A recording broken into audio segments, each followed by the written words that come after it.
Why, hello. Welcome, everyone. It is episode 35 of Table Crashers. I hope everybody's having a wonderful evening. It's a special evening for me because I'm joined with Sean Fallon and Tyson Mertlich. And we are going to be going over a game called Path's Temple of Ukro'Kaah. I had to pause there because Sean likes to make really crazy names for his games. So thanks for that, Sean. You're welcome. But the cool thing about this is it's eventually going to be a Kickstarter project.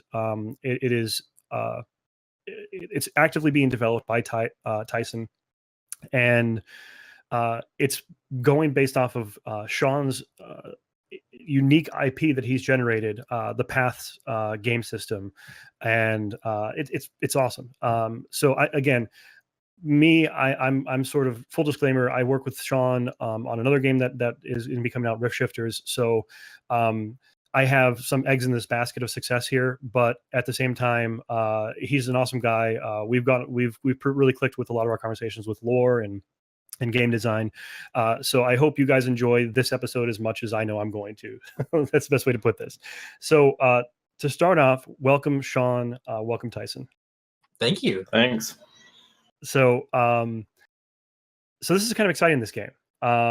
Before we really jump into this game itself, I'm going to start by talking to you, Sean, also known as Smunchy of Smunchy Games. Not everybody who's going to watch this knows of Smunchy and what you're all about, what you do. Could you sort of give me the essence of Sean Fallon or Smunchy? It all started when I was a child. No, let's see. Of who I am or who the company is. I guess we could start. We'll start with this to make it even easier. What is your gaming background? Where did you get into gaming? Where did it all start for you? Man, so it started when I was a child. Mm-hmm. Funny enough. No, I've been playing tabletop forever. I mean, as long as I can remember. Some good friends of mine, we were kids, 10 years old. They're like, hey, let's go to the game store. I'm like, all right, let's go. And that's kind of how that started with tabletop. Started with Warhammer and D&D, and jumped in from there and just played everything that I could get on the table. So it was you started with tabletop, like war games and RPGs, and then sort of drifted into the board game arena later in life. That's right. Yep. Got it. Yeah, excellent. And then video games came up later too, and then I don't know. It's all the one nerdism cult of me. So, I mean, what you came up with the Paths game system, these stories that you've sort of been generating over the years.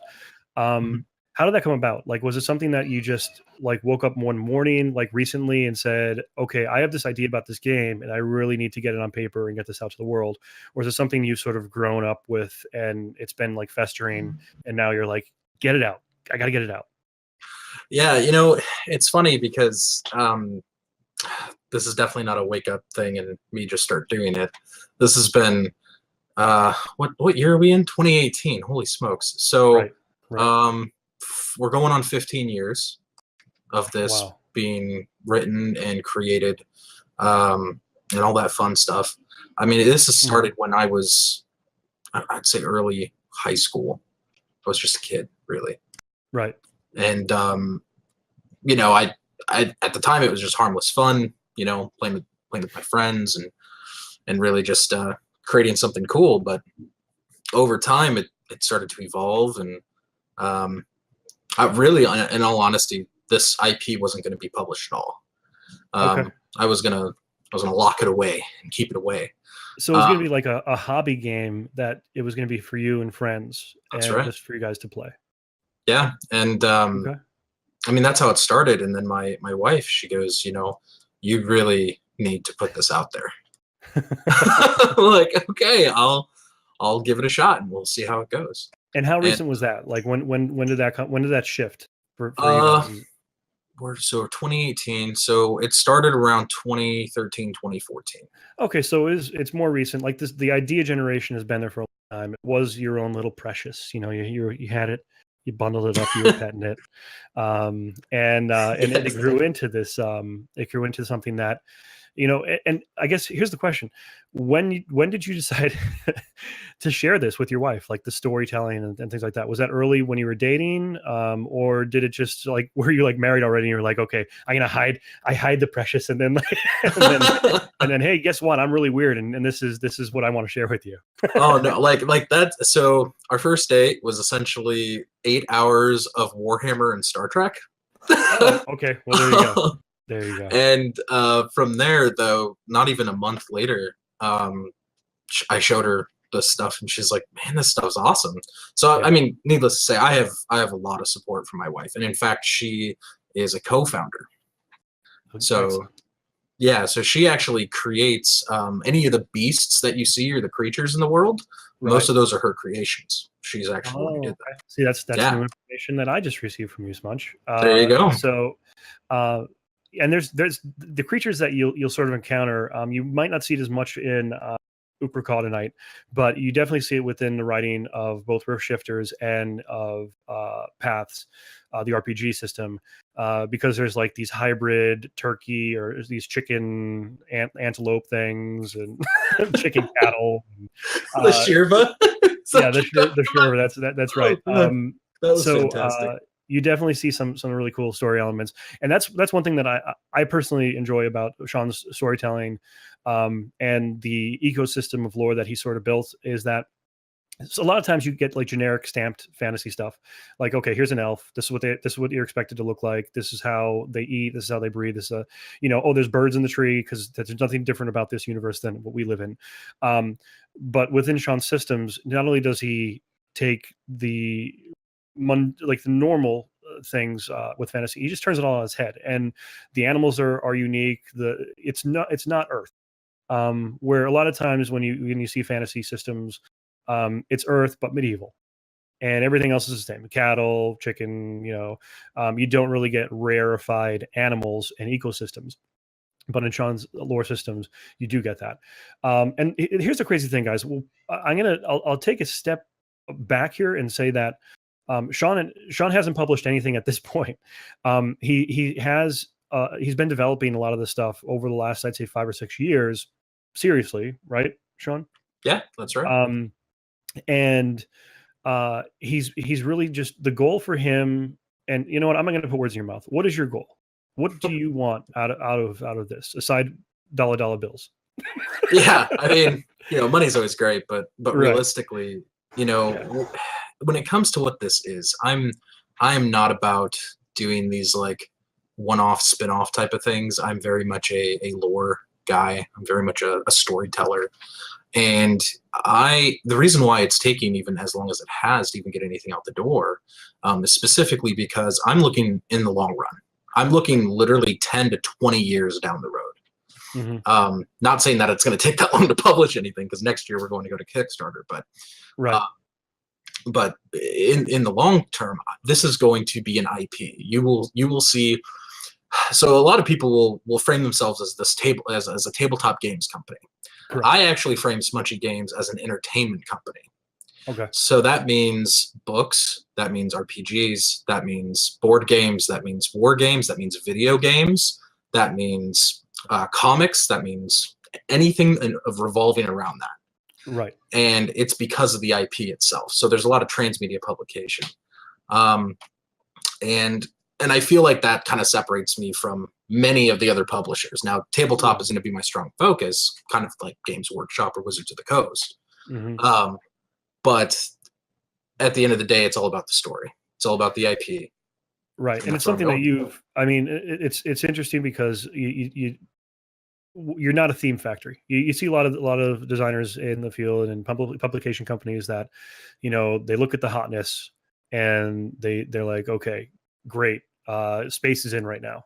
Let's throw some mechanics that, let's throw some worker placement, area control, and go. Right.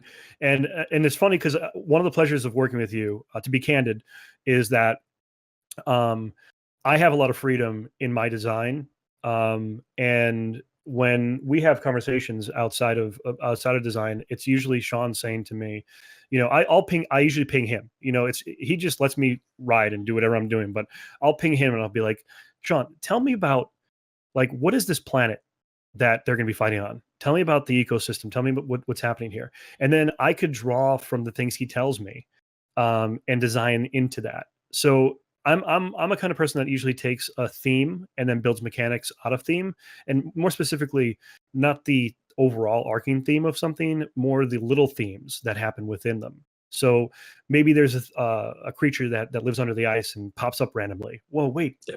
maybe we could take an event. Maybe we can make an event deck that has swarms of insects that interact with the soldiers on a certain turn randomly, or it drops a token on the field of battle, and if somebody steps into it, you have to draw from that deck and find out what activates a hazard, we'll say. And then the hazard is maybe next to an important resource you have to collect. But all of that comes out of that enriched conversation of, lore married to mechanics. And that's one of the pleasures of working with him. I'm going to bounce over to Tyson real quick, because I'm going to sort of ask him, because he's over there sitting there looking like we're asking him, where the codes are to the nukes. Yeah. But go ahead and tell me, like, Tyson, what's your experience been with working with Sean? Because Tyson is actually the lead designer on the game we're going to be playing this evening, Temple of Ukro'Kaah, Path's Temple of Ukro'Kaah. What's it like working with Sean? And tell us a little about your. Yeah. I mean, to answer your first question, what's it like working with Sean? It's been a pleasure every step of the way. Exactly what you were saying, Will, having the experience and the ability to go and work off of your own stuff, and he gives you that kind of license to be able to go and do your own thing and then bring it back. And he's like, okay, this works, but lore-wise, it would be better if, or could you incorporate this in some way? And so, like, it's just been such a pleasure to be able to say, okay, I have this framework within which I have to work. And now I just have to make that function in a way that makes sense. And so I love theme. I love lore. I love all of that stuff. But in any other design that I've worked on, having to contribute both has been a little difficult for me in some ways, because I have to come up with the whole package, right? And so working with Sean, having this 14, 15 years worth of lore that he's created has been just so nice. Just like you said, when you go and say, oh, what's this planet like? Or, oh, what's this room like? Or, oh, what's this environment like? He gives you this list of just expansive information that I was like, I just wanted to know this one thing, but that's awesome, and I get it now. And so it's never really awesome. It's never like prime example, like when I asked him about something the other night, I was like, where like, tell me about what this encampment looks like. And I was thinking, okay, he's gonna like sketch out a top-down view of the city, and I then can visualize and see, no, he's like, okay, there's trees about a quarter mile away that are a reddish brown when the sun hits them just right around 6 p.m. on this planet. They're, the bird song is tweety tudu. It's basically Tolkien talking about the leaves for like 3 pages, right? Yeah, and that's what you get from like the feedback on Sean when you talk about design. And the really cool thing is, he's not restrictive though. Like, it's never, again, in my experience, it's never a point where Sean says, hey, you can't do that. And a good example of that is, he told me about the one of the races in Rift Shifters, the Kron, and how they use like mind control through chips and technology. And I was like, thinking dystopian future, I was like, okay, what if they train somebody at birth about nanites, and their entire life is just, they're in like a vat, and they're forced to learn how to control nanites to the most minute thing. Basically, they'd be wizards, with this ability, and they could send out these nanite armies. Well, it became an actual leader trait archetype in Rift Shifters, and that wasn't something Sean fed to me. It was something he let me run with, and then we sat down and we talked about it. He's like, oh my god, that's the coolest thing ever. I wouldn't have thought of that, but he gives you the license to sort of incorporate your own lore into his systems, which is a gift in a way for me. And his enthusiasm is second to none, in that he makes you feel like, oh, that was a good idea, and let's run with it. And then he like the way he has to manage fixing problems is never like, that's awful. We got to get rid of that. It's always like, yeah, this is great. I love that. How do we go in and make it more tied into the theme? And he always makes you feel like, oh, it's been a great experience. And my idea was great, even if it really was terrible. Right. Exactly. Exactly. You guys are too kind. So, and I mean, I wish we could say something bad about him. I don't know, like find something bad, do it. Yeah. I can't right now. I'll think about it. He once took 5 minutes to respond to me. So there's yeah, that's what it is. It was 4 a.m. He didn't get back to me until 8 a.m. the next day. So exactly. I'm writing this down. So where do you start, Tyson, when you design? And actually, let me back up here. Do you have anything published that you've designed, or is this your entry into game design? Well, that's a little bit of a loaded question, right? I mean, yes, this would be my first published game. I'm working on multiple games at this point. I run a playtesting service called The Gamesmiths, and I've been doing that for the past year, and we receive prototypes, and I've been playing and playtesting prototypes extensively for the last year, and we run a YouTube channel and do all of this. So every week I'm playing a new prototype and seeing how things are working and giving feedback on how to improve games and improve the mechanics. And we've had a lot of really exciting designs come to us, and we've had a lot of really good feedback with that.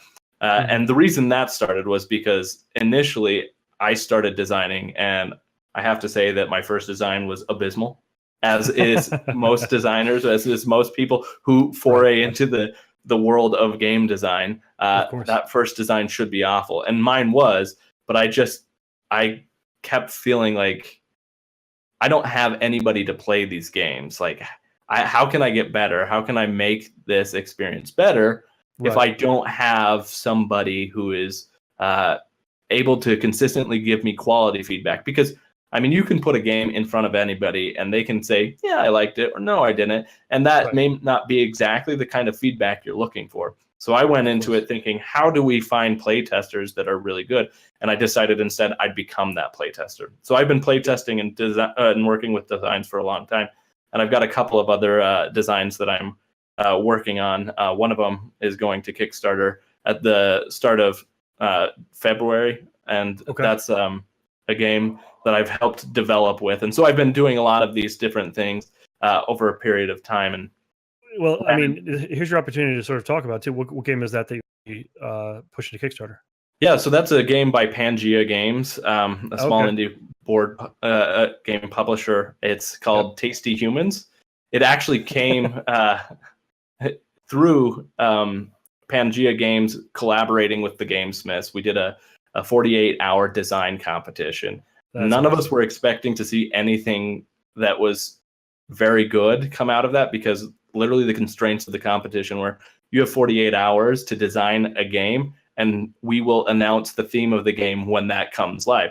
The theme of that game was they tasted quite delicious. So we saw so many good designs out of a 48. I was so impressed with how many different good designs came out. But the one that really shone above the rest was this one called Fantasy Feast. And the premise was it's a game where you are a gargantuan monster of like fantastical origin, dragons and griffins, etc. And so you are luring adventurers to your cave to attempt to feast on them because you're lazy and you want to eat as much as you can. So the goal is it's kind of this tile laying, pattern building game where you're filling your stomach or your grid with adventurer parts. And so each tile represents a part of an adventurer. And so it's this experience of kind of a Tetris vibe where you're laying tiles and you're trying to get to fill the grid. But we went in and worked on that. And this, we were super impressed with this design as it came in. And so we decided, we want to work on this and develop it out and make it ready for people. And so that's the one that's coming to Kickstarter pretty soon. And it's awesome. We're really excited about it. So I'm going to ping each of you for this, and then we're probably going to crash the table after this because these interviews go so quickly. But I'm what's your favorite game mechanic that currently exists out there in the game sphere? Okama game sphere. Uh, so I'll start with Sean. What is your favorite game mechanic that's out there? And it could be across the genre of gaming, video, board, war game. That's a tough one because I like a lot. Just think of your favorite. Like, what is the one thing that always draws games on the shelf and you walk by it? What's the one thing you can't walk by and not purchase? Well, I mean, narrative. I don't know if narrative storytelling is a mechanic, but that is a big one for me. Okay. So I mean, Yeah. technically it's a component within it. So it has to have a story. So, Yeah, and it has to be independent. It can't be like a ripoff of another IP, right? exactly. Has to be Like has to be it great. can't be like Tolkien reskinned for the 1000th time. Right. Jeez. Like I can only see so many 2001 is trants. Great. Exactly. Yeah. Yep. So Tyson, what about you? What's your favorite mechanic or aspect of a game? I have to say, in my personal collection, I have the most of area control or dudes on a map kind of a game. I love high interactive games with a lot of contention, player versus player. I love that type of an aspect to it, and so I've got a lot of that. That's probably my favorite. Okay. Last question. I know I said that was going to be the last one, but this is going to be a quick one. I always ask people when they join the show, your guilty pleasure game. And when I say that, it's basically, what game do you like that you're ashamed to like? Oh. And I'll start with Sean on this one. Man, I don't know. You're asking a lot of good questions tonight. Jeez.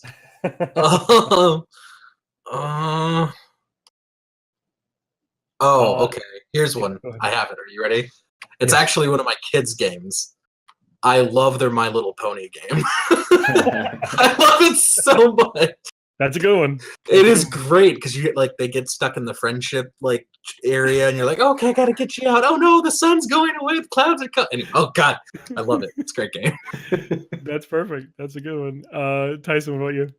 I'd gotta say Simon's Tada. It's have you heard of that one? No, I don't. I'm not familiar with it. It's a dice rolling game, and traditionally, I don't like dice almost in anything, but and I know people hate when I say that, but I love this one because it's a party game. I don't like dice games usually, and I don't like party games, but this is exactly that, and you like it, and I like it. It's just this where you get if you've ever played Curses, it's like Curses but you're rolling dice and you're trying to do something at high speed and trying to make sure that you're zapping other people and casting spells. I really like it. The one thing that I always like whenever I ask the question about the guilty pleasure, I always think not only that you're ashamed of, but I'm a pretty argumentative person. So if I get into a heated argument about a game type and I'm like, I hate this type of game. Yes. And then somebody's like, but dude, you love that game. The one game, they'll find it in that argument. And they'll be like, but you love this game. And I'll be like, oh, my argument now. That's the way I look at it for guilty pleasure. It makes you seem a fool when you argue so fervently against it. So okay, I think we will go ahead and switch over and crash this table if you guys are ready. Sound good? I'm ready. All right.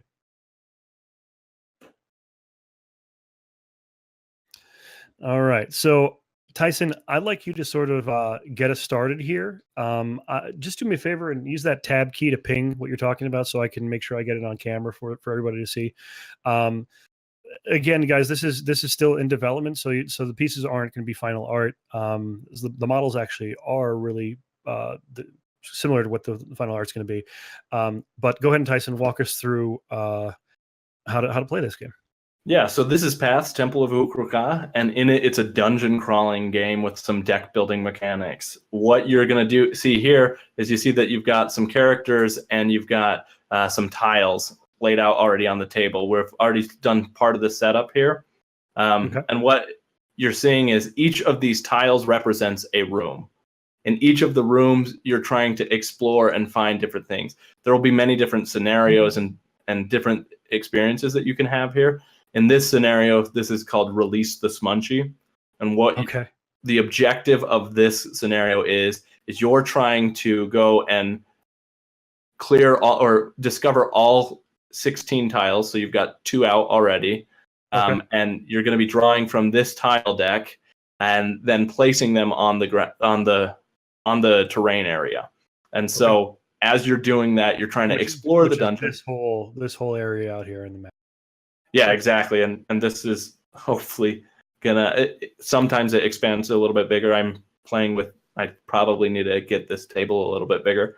But for now, this has worked. Right. So, but the idea is you're searching for the Smunchy, and the Smunchy will come out when the last tile is placed on the table. And your objective here, this is the Smunchy over here, this little model, is he's going to come out, and with him, he's going to release some additional minions. As you're playing through this game, you're going to be placing these tiles, and you'll notice that the backs of them are grayed out, so they're in grayscale.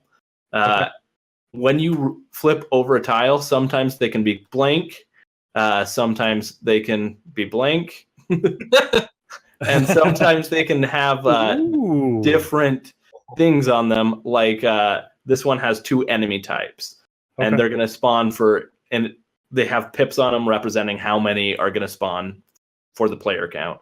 So in this instance, they're both going to spawn. But you're going through and you could be spawning these different things. The really interesting thing about this game is that there's a few phases. You have your maintenance phase where you're going to purchase cards. You're going to take care of your different things because there is a deck building aspect. You're going to be collecting cards and forming your deck so that you can create the best synergistic deck you can.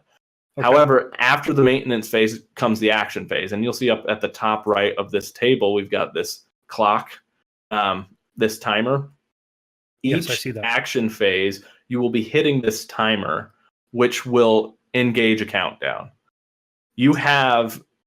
Each player will have an opportunity to hold on to the start token, which is down currently with Sean. He's holding on to the start token.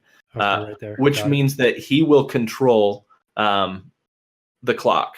He will start it and stop it at his leisure, but no discussion of what's going to be occurring. There's no pre-planning. All the planning for what's happening this turn has to be done within the countdown phase. Within those 30 seconds, got it. Within those 30 seconds. If you stop before the countdown happens, you will keep the clock at it where it is through the next rounds, etc. But if it ever reaches 0, up here, you have an event deck. In the event deck, you can see that there are different things that will occur. So, for example, this one will spawn a pygmy Uacoon. Down at the bottom left of this table, we have all of these different components that we'll be using. Yes. And we have a bag full of minis, and these are the pygmy Uacoon right here. We'll be spawning different enemy types and using them to confront the heroes. So each hero has their own player board, which is represented in the red or the black player board.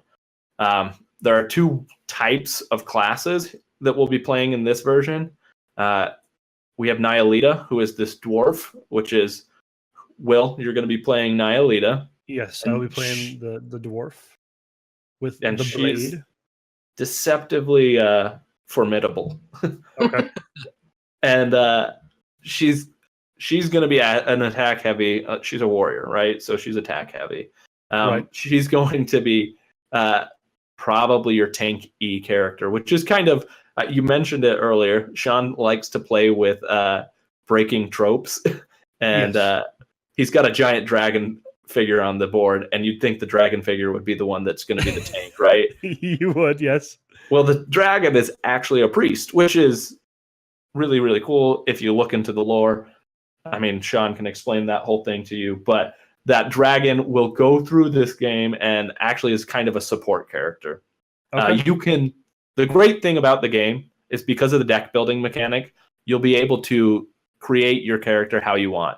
There's Okay. 2 parts to this deck building mechanic, where at the start of the game, you're only going to start with 6 cards. So each player has a starter deck of 6 cards, and they have simple things like attack, evade, and then 2 special cards specific to their classes.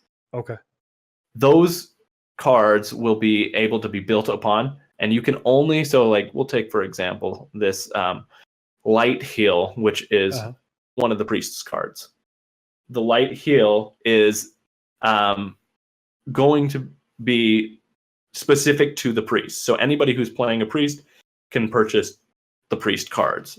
Got it. So Nihilita, or you will not be able to purchase any of these cards with the black border or the Duanin photo on the card. Mainly because that little symbol that's next to the name, current art, is the class symbol. Exactly. And also it's on that little card over there too. So yeah, let me take a moment and break down what these player boards are and what's on the player boards. Sure. Let me I'll zoom in on that for you. There we go. Here, I'll get this off. All right. So in the top left, you have the hero name. So Ukro'Kaah is the Duanin priest. Okay. Next to his name is we have his class symbol. So that's the priest symbol. Next to that is the tile or the weight of the character. So in the game, you're going to actually have the size of the miniature, the size of the mini matters. So this is a weight 2 character. So it's a heavier character, meaning that it occupies 2 spaces in a tile. Each tile can have up to 5 spaces in them or figures in them, as long as they equal out weight. You can't enter or exit. Yes. Got it. There's 5 weight. You can't enter or exit a tile where the figures exceed 5 weight. Perfect. So that's going to matter. Each monster or each enemy type will have weight as well. Okay. So that's there. And then next you have on the middle left a little black square. Or for the warrior, it's a red square. That is where all your path points are going to go. So to start the game, each player will have 3 path points. And these are your currency, essentially, that enables you to purchase cards and do different things using the path points.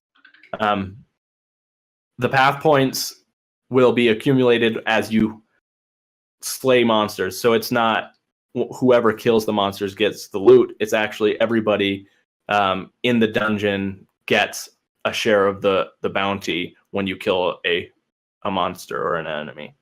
Okay. Next, you have a couple of symbols above the health track. So you have a health track, the yellow symbol or the yellow number on there is your starting health. And these are pretty much straightforward. You have that first one is going to be your attack, right? Correct. And then this is how far, what your range is for your attacks and abilities. And then finally, it's just movement, how many squares you can move per turn. Got it. And then the only other things you really need to know to get started is that you have this little pool here, which is also a pool for class points, which are what you need to pull off a lot of your class abilities. So some of your class cards require special points. You need to use those to be able to make those. And then below that, you'll see you've got some slots for equipment. So you'll be able to equip yourself with different things throughout the game. Okay. I think we should go ahead and just roll with this. And if we run into any questions or if we do something wrong, just slap us in the wrist and we'll go from Absolutely. there. So each of you, go ahead. Yeah, I was gonna say. So the game starts. 2 tiles start out immediately, or this one starts on the table to begin with, and then 1 is out. Is that correct? Correct. So each player starts on their own individual tile. So in this instance, there are 2 tiles that are started because there are 2 players. Okay. And Geekspiel says, it seems simple enough. Co-op deck builder with some exploration. He digs it. So let's go ahead and see how much he actually digs it as we go through here. Okay, so no pressure, Tyson. I'm not the one playing, so I mean, I get to watch and bite my nails. Very true. So then So now, what is the first thing? I'm looking at the turn order card here. So I see that I'm going to place this here for right now, just in between us. So there's no rest for this one because that we can't do that on the first turn. Do we have the ability to exchange class points at this point for a path point?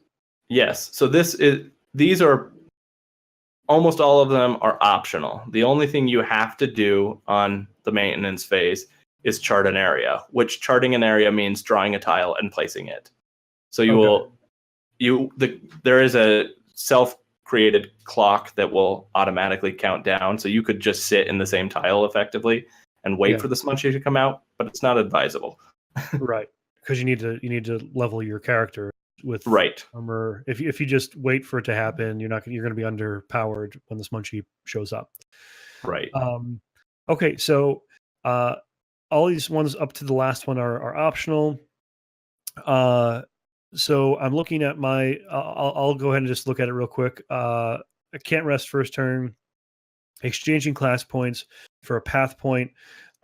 Looking at these things up here, it's class points that allow me to purchase these. So it'd be kind of silly to waste that on a path point this early in the game. I probably want to get some equipment or some advantage early on, right? Right. So you don't have any class points currently, but yes, path points are the ones that are used to purchase cards. So the purchase value is in the top right. Okay. So I would basically, I would say I'm gonna go ahead and grab because if we go down the list here, may exchange. I'm not going to exchange. Purchase cards. So now I can purchase a card from Hero Row. I'm going to say I'm going to take these 3 class points, and I guess they just get put back over here. Yes. And I'm going to purchase this helmet to equip it. Ooh. And that will go under this armor. Is that correct? This little symbol here? So there's 2 spots it could go. Yes, it could go in the one to the right of that. So that was the weapon one. Oh, and I see the symbol on the card. Okay. So yeah, on each of the cards, you'll see the corresponding symbol for the slot it can go in. The far right can be equipped with anything except for weapons. Could you promote me, please, within Tabletop Simulator? I can do that. You got a helmet. That's so cool. I want a helmet. I do. So when you're doing the co-op thing, is it like, I know that the strategies aren't supposed to really happen until you get to the next part of it, but in terms of equipment buying, this is like we could talk about that. Like, hey, absolutely, should I have the helmet? Should you have the helmet? I figured since I'm more tanky, helmet's probably going to give me advantage in this. Yeah, correct. So when you take the helmet as well and it's equipped, you take a token, an armor token. When that armor token is required to be used, so if you're attacked, you use that armor token. Okay. The card goes back into your discard pile. Okay. It's amazing. And this refreshes up here, right? It does. So each player has their own maintenance phase. So Will, you've just done your maintenance phase. You just need to chart area. So you need to put a tile down. You can place it in any legal area. So either should here or should here. I shuffle these or? I did shuffle them so that you should just be able to place one. Oh, but before here, go ahead. So you don't actually reveal it when you place it, because when you enter the tile, then you would reveal it. So technically now you know that that's a blank area. Okay, my B. But it's got this kind of like, you don't know what's in that room, so when you flip it, when you go in the room, you discover what's in the room. Now, the shadow that I see on the back of this card, is that a generic shadow, or is that actually the way the room is going to be laid out? That is the exact room that will be on the other side of it. I love that, because then you can actually legally place it without actually seeing the flip side. Yeah. Tyson, you're so smart. I like that. Okay, so now my maintenance phase is complete, and it moves to Sean. Me, correct? That's right. And I'm not going to spend my path points. I'm going to grab this Hilo, and I'm going to put it in my discard. So you will notice that at the top right of some cards, there is no path value. So those cards you won't have to pay for. So in this instance, those cards also cannot be carried through from scenario to scenario. So as you're deck building, you won't be able to hold on to those cards from to the next scenario. Okay. That's right. And I'm just looking up here. Got it. Okay. I'm getting it. I'm getting it. So then, Sean, you will place another tile for your charting area phase. So additionally, you can go beyond these areas. So if you wanted to move twice on your turn and you had the legal movement to do so, you could explore this area over here. But when you do that, you automatically trigger an event. So anything beyond the one move will trigger an event automatically. Correct. Ooh. Oh. And that event has to be resolved within the action phase as the clock is counting down. Okay. Oh, interesting. So each of you will draw up to 3, and we'll be entering the action phase now, which means that I'll, just for this game's sake, I'll control the clock. You just tell me when to start it, when to stop it. I'll do that for you. Okay, that's nice of you. Yeah, I try to be helpful occasionally. So now this is the point where we're both out of maintenance. Action phase, we wait to start the clock, but we don't say anything to each other right now. Correct. Do we have a second to sort of, does it jump right into the action phase, or do we? No, you can take a second. So technically you should have been able to draw up at the start of your turn. So the upkeep of the game, the upkeep is within the maintenance phase. So you should be able to see what cards are there before the action phase goes. Now, when you play a card, I advise that you play the card out in front of the board, just so that you know which cards are being played. So you can't say, "Oh, I didn't play that." It avoids any issues. Correct. The top left corner is just initiative, I'm guessing. Correct. The order in which it happens. So when you draw a card, if there are enemies, you will draw one of these cards here. Which is just an attack or an enemy deck card, which means that they all have the ability to do something.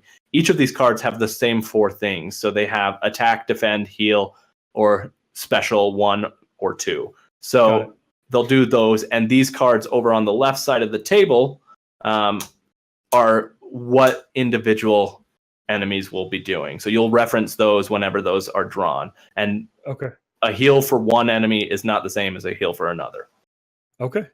I think we got it. Sean, you ready to rock this? Yes, I am. All right. Came off super creepy, sorry. Yes. Yes. Okay, so let's go ahead and rock and roll. Okay, start ready? The timer.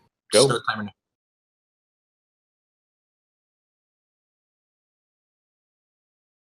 I am done, Sean. Yeah. Okay, stop it. All right. I flipped this over, right? You do. When you enter a room, you should be flipping it within the action phase. Oh. So if something is happening in that room, you actually resolve it within the action phase. All right. So just taking a quick look, I'm going to zoom out here so the audience can see this. So Sean will go based on initiative here. Let me guess with this, and then you just correct me if I'm wrong. So the higher the initiative, the later it goes, or the higher the initiative, the quicker it goes. So higher number is first, or higher number is last. Higher number goes first. So if you have a 10, you go before a 9. Okay. So sealed protection is going to happen first. Sean could target himself or an ally and add 2 armor tokens to that hero. Sean, who are you targeting? Myself. Oh, you selfish. You have a headpiece. I do have a headpiece. So Sean's going to get 2 armor tokens, which he places on his character sheet, his tableau. His player tableau. And then I gain 2 class points for focus. Which are these blue cubes. The blue cubes. Now, unlike your typical deck builder, you won't discard these other cards. So actually, real quick question. So these orange ones are class points or path points? Path points. The bag themselves has the label, so if you hover over the bag, it will tell you which one's which. And the class points are blue. Correct. So at the beginning of the game, I paid the orange cost of these cards is actually in path points. Correct. What is the conversion of path to class points? So path are more valuable than class points. 1 or 3 class points equals 1 path points. And the point of that is that you can take those path points and spend them in between scenarios to upgrade your hero. Got it. And I'm looking right now, I just realized the reason that I need class points is to activate some abilities, I need those it's like my mana basically. Exactly. But it doesn't get me anything purchased next turn if there's a purchase price. That's where the conversion comes in. Okay, got it. So this focus, now that it's gone, it goes into a discard, I imagine, over on the left here. Correct. So we'll just go through the combat phase. We check for an engagement. There is no engagement. We draw for engaged enemies. Not an issue. There's the initiative we looked at. We resolve combat. There was none, and we check for range attack. So we're good. It falls back to our second maintenance phase at the end of the round. We passed the star token, so that was already passed back to Sean. Enemies move.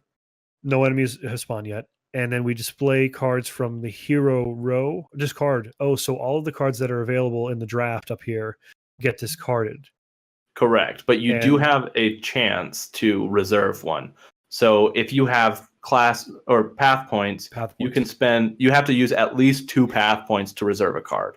So if you do that, you have to buy it within the end of the next maintenance phase. So otherwise, right now, it'll be lost. Not really great for us because we don't really have enough path points to do something like that. Right. So it's probably not. We'd be wasting it. Got it. Right. Correct. Got it. So those get all discarded, and then we'll draw 3 new ones. Yep. If anybody has any questions while we're playing, go ahead and feel free to ask. You have Sean and Tyson here. They're here to answer any questions you in the audience might have about this game or things that are going on in their lives. Smunchy actually is going to be releasing a book based on paths in the near future. So hint, hint, that should be hitting the shelves very soon. We'll talk about that a little bit later as we go through the game here. Just a little sneak preview for you guys. Dangle that carrot, man. All right. That's right. Well, I was just going to point out that a lot of your abilities as a warrior require a weapon in hand. Yes. Specifically right now, your abilities are more favoring the sword. So a sword is advisable if you can find a way to get that sword. Got it. Okay, so socket it. The cards that were left, they do not get discarded. I get to keep them, correct? Correct. And then I get to draw back up to 3? Yes. Can I discard current cards in my hand to replace them to get to the 3? You cannot discard them, but you may trash them. So trashing them essentially it's not trashing, but it's a typical deck builder. You can sell them back to the market. So you could sell anything that you have in hand to the market, and anybody else could take it as well. So you can exchange cards that way if you wanted.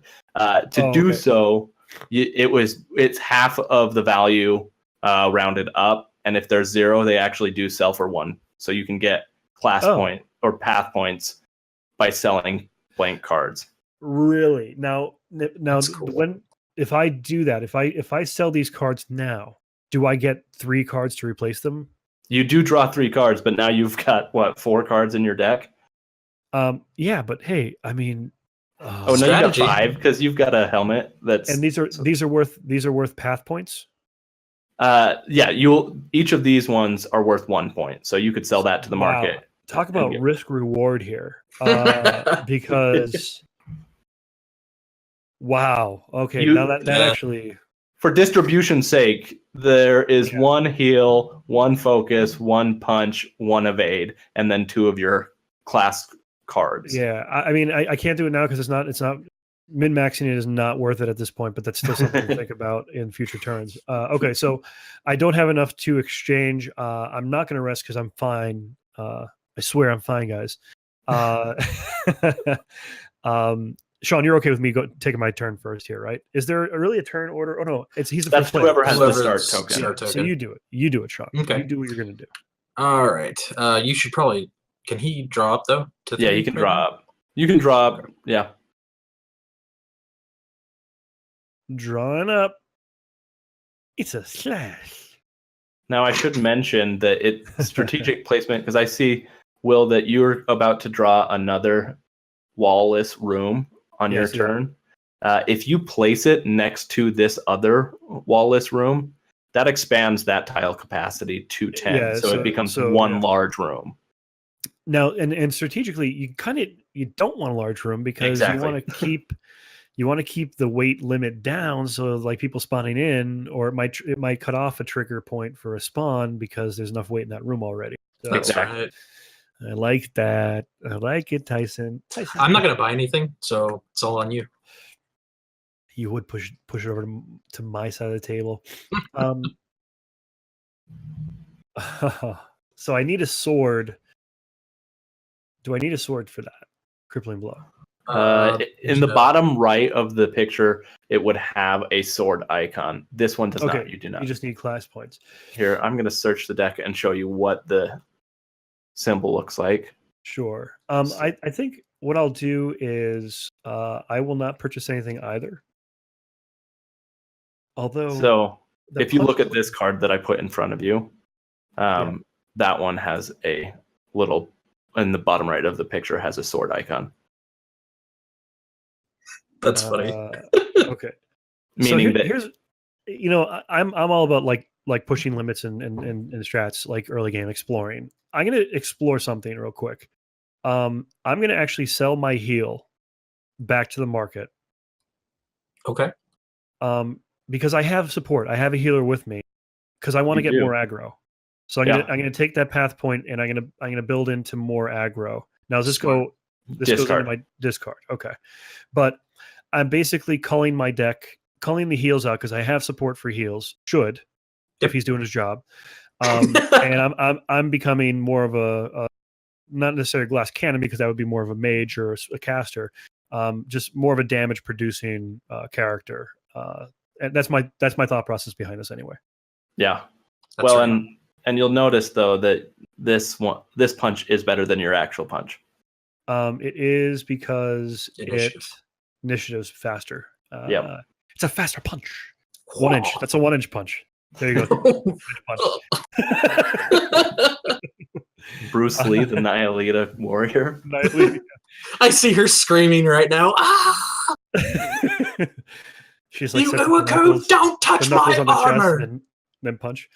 She like spits on them. Sorry. Wow, you're going heavy on this. This is just his lore going out. Yeah, guys, we have to corral him sometimes. He gets a little out of control with the lore. All right, so I'm going to go ahead and say that's all I'm doing. Oh, I have to do the upkeep and chart the area. Chart the area. So I will chart the area aquí. If I knew the word for there in Spanish, I'd tell you it. Ahí. See, it's so close. Teldrin, thank you for the follow. Thank you very much for following. I love the Shia LaBeouf. Teldrin's here. Hi. Welcome. If you have any questions, please feel free to ask. You have Smunchy and Tyson at your disposal about the game and anything else that's going on in their lives.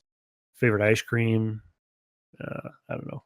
Deepest darkest secret. Are they afraid of clowns? Okay. I love clowns. So moving forward, we move on to the action phase. Sean, are you ready? Oh, I am ready. You're the one that calls it out for the timer. Oh, okay. All right. Does he drop again though, or is he good? No, he spent that one to be able to. That's right. Okay. All right. I'm ready. Ready, set, go.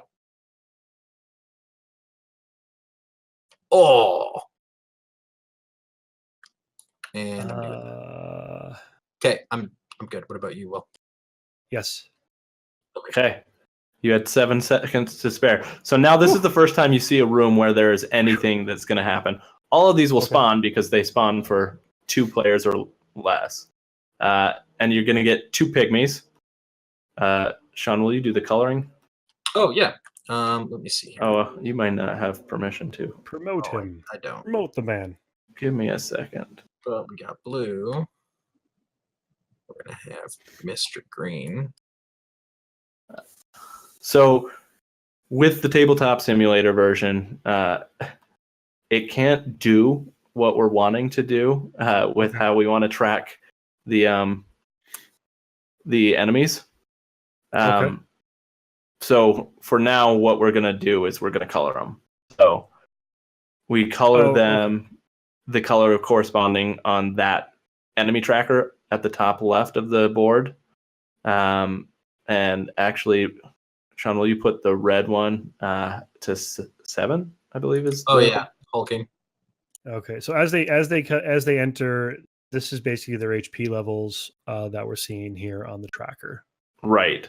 So now you'll notice that the hulking Uakun's weight is 2, and the heaviest monster or enemy will spawn in the room first, followed by the next one. Then and this one will not spawn because the weight limit is reached. it will spawn. It'll flow over into your room. I don't like it. It's coming to touch you, Will. I don't. It's coming to touch you, not fight me. With its furry little palms. It's just looking at you and it's going. So now we enter the combat phase. All of them are going to attack, which means they're all going to draw one of these cards. First, this will be blue's card. We'll draw red's card here. And then we'll draw, I'm sorry, Sean. We'll draw green's card.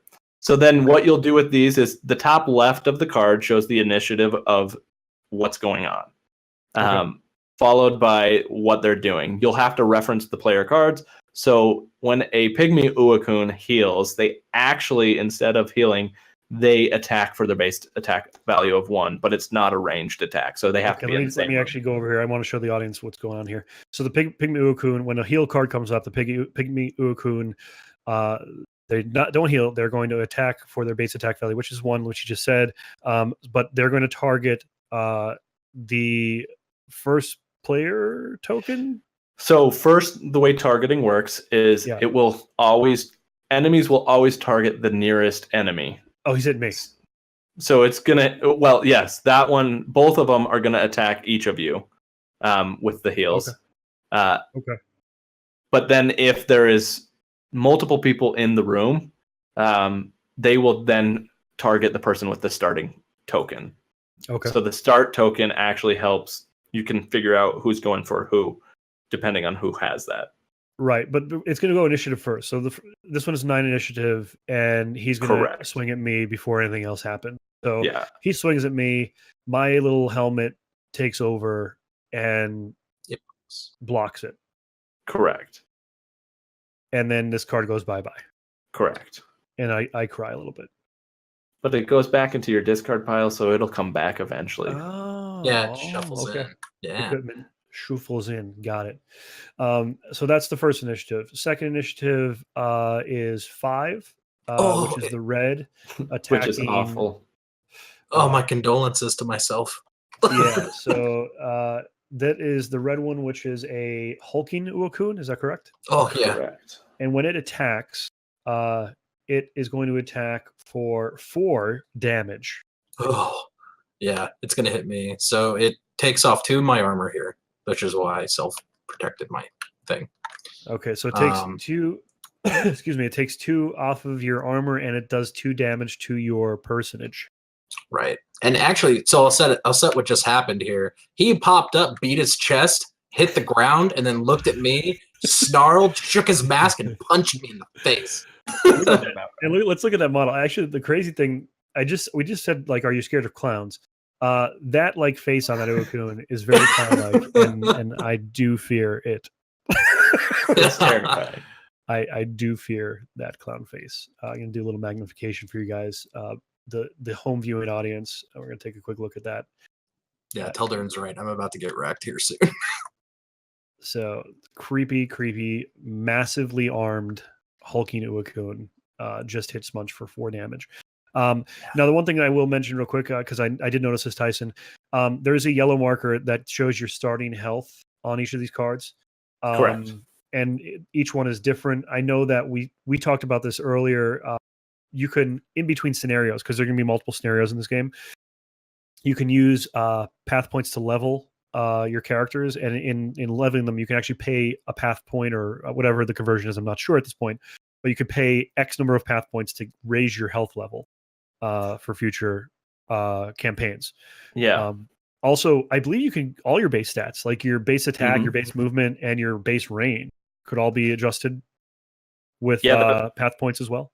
The path points become very versatile in what they can do. You have to decide what you want to spend them on in between scenarios, because you can buy cards to keep. So every card that you're getting in your deck right now, correct, will not stay between scenarios unless you permanently purchase them for the value that they are listed on their card again. Okay. So you have to pay it twice, once in scenario, once out of scenario. So you have to decide, do I want to build up my deck or do I want to build up my hero? And so you've got these options. Do I also have slots I have to pay for, or is that like part of the conversion process? Yes. So some of the weapons. Why do you do that to me, Tyson? So why do you make me pay for all these things? The swords up top, it has some slots, so you can slot this weapon with different gems to kind of make it do special things. And so if you slot something, you can slot it in scenario and out of scenario as well. So permanent. I'm going to take a look. So these little gray things on the bottom are the slots that are available on these cards. I could gem my fist for punches. Oh no, he's talking about the sword. Okay, up here. I was looking at the gray things on the bottom. So the card anatomy is that the bottom right and bottom left, the light gray circles, those tell you different things. So the bottom right is where, if any class points are going to be generated. Generic like template right now, and might not have those in final. Correct. This is all just. However, if I look at weapons, the slotted items, the gray circles on the bottom of these can be gemmed or altered or improved. Exactly. Okay. Very good. Very good. Okay. So next in initiative is going to be, now a lot of the things tie. Tie is it go to them first, or does it go to the first player token? Tie goes to the heroes. They choose the order they want it to act out. Cool. So Smunch, how do you want to handle this? Because I could probably destroy. My range is within my own square. I can't hit anything on your square because I have a range of 0. So I could probably pwn this dude, take him out of the running. Now, unfortunately, I kind of spent everything, but I think 3 would actually. That's a good thing, right? Yeah, because 3 would. Well, we'll see in a second. So slash does not require anything extra. It's just in and of itself, right? I hope. Slash costs a class point, so you have to spend 1 class point to do. It does 3 damage because it combines with your base attack. So your base attack and that. What I was looking at was the icon under it, but that just is the class icon. Yes, right. Got it.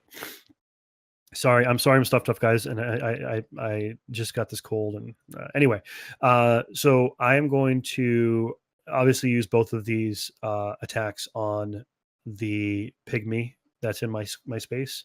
If you're cool with that, you want me to do that, Sean?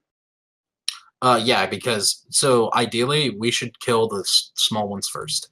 Okay, so it actually, because we win on ties, I can get him before he heals anything or does anything stupid, or maybe. I'm gonna punch this pygmy Ukro'Kaah right in the face with so my face. I'll hit him in the head. So it looks to be that I am doing a total of 4 damage. Is that correct? Then you kill him. That kills it. So I use my 1 class point to be able to activate this slash attack, and then follow up with a punch. So he goes bleh, dead, and we get a path point each. Yeah, we do. Right. So whenever anything is killed, in the bottom right of the enemy card shows you what the reward is. Got it. So we got a path point for killing him. He goes over here. We'll just keep him green and chilling out over there for right now. My 2 cards resolve and go into the discard. And then Sean, do your thing, sir. Well, I punched the blue one. He dropped by 1. Actually, scratch that. you have to wait to do your focus, right? Oh, you did a punch though. So He punched the punched blue first, one. yeah. and the blue one goes down to He's at 2 HP. Got Yeah. it. So real quick, I'm going to pause for a second so that I know I'm moving around the table here. The HP tracker is on this card up here, guys, who are watching at home. And the blue we color coded here is being tracked by that blue tracker, and he's at 2 HP. That red one, that hulking one, does a lot of damage, and he's still at 7. We haven't put any damage out on him. So I'm hoping to be able to get a nice explosive turn next round and get him off the board because he's going to be detrimental to our sitch. You'll have to be aware that you can't move into that room. Yeah. Yeah, because so right now because it's at a capacity of 5, so we have to take out this pygmy. But the question is, and he can't leave it while engaged in combat. He can leave. I could leave. So you can't travel through it. No, system? You actually can just move in and out of combat. We can't talk about that until the action phase, so we're not going to do that. Oh gosh, right. That's all secret. Tyson's gonna yell at us, guys. So here's one of the cool things that are just joining us. The timer is a factor in this. You have 30 seconds when the activation, the action phase starts, where you guys come up with your whole plan, make all your moves, play whatever card you're going to play, and it has to be done in 30 seconds. If you don't do it in 30 seconds, you're punished by adding a spawn. Is that correct, Tyson? It's an event, so there's several different things. It could be a spawn. So the event deck normally isn't touched unless that happens. You run out of time, or you go beyond one tile of exploration in a turn. And yeah, so like the pressure is real. Like events could spawn like 1, 2. It could be a 3, trap. Yeah. 3. It could be bad for us. So the pressure is real, and you can't do any planning for the next turn until the action phase. We could do planning like, okay, I'm going to buy this equipment and stuff like that. What's better for me? What's better for you? But we can't really examine the board state until the action phase goes and we say, and action. So let's continue on here. Everything is resolved except for this one's going to heal.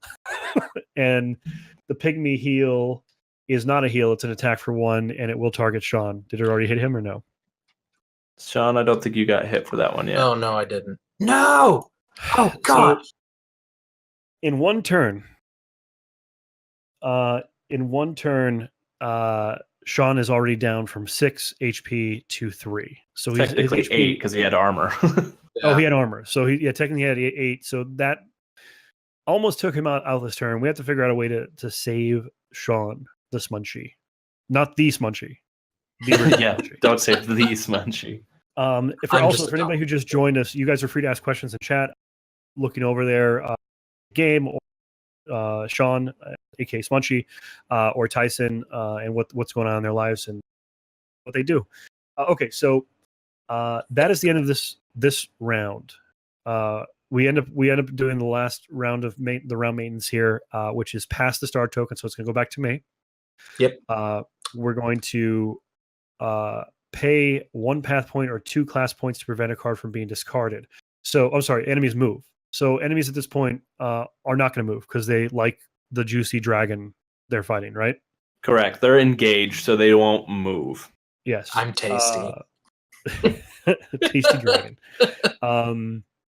And so we move up to the marketplace here.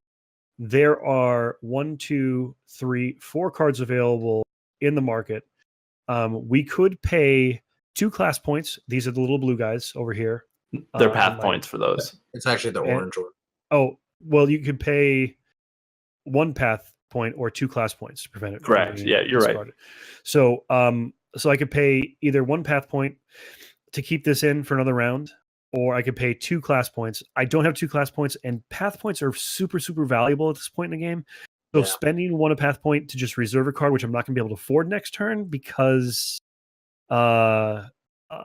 unless you think you can get those path points by killing the hulking Ukro'Kaah, because you can spend your reservation lasts throughout the next round. It does last throughout the next round, but the problem is like the sword is really what I want, but no way I'm gonna be able to reach that 4 points. The hulking Ukro'Kaah is worth 3 points, which would just give me enough to get that sword.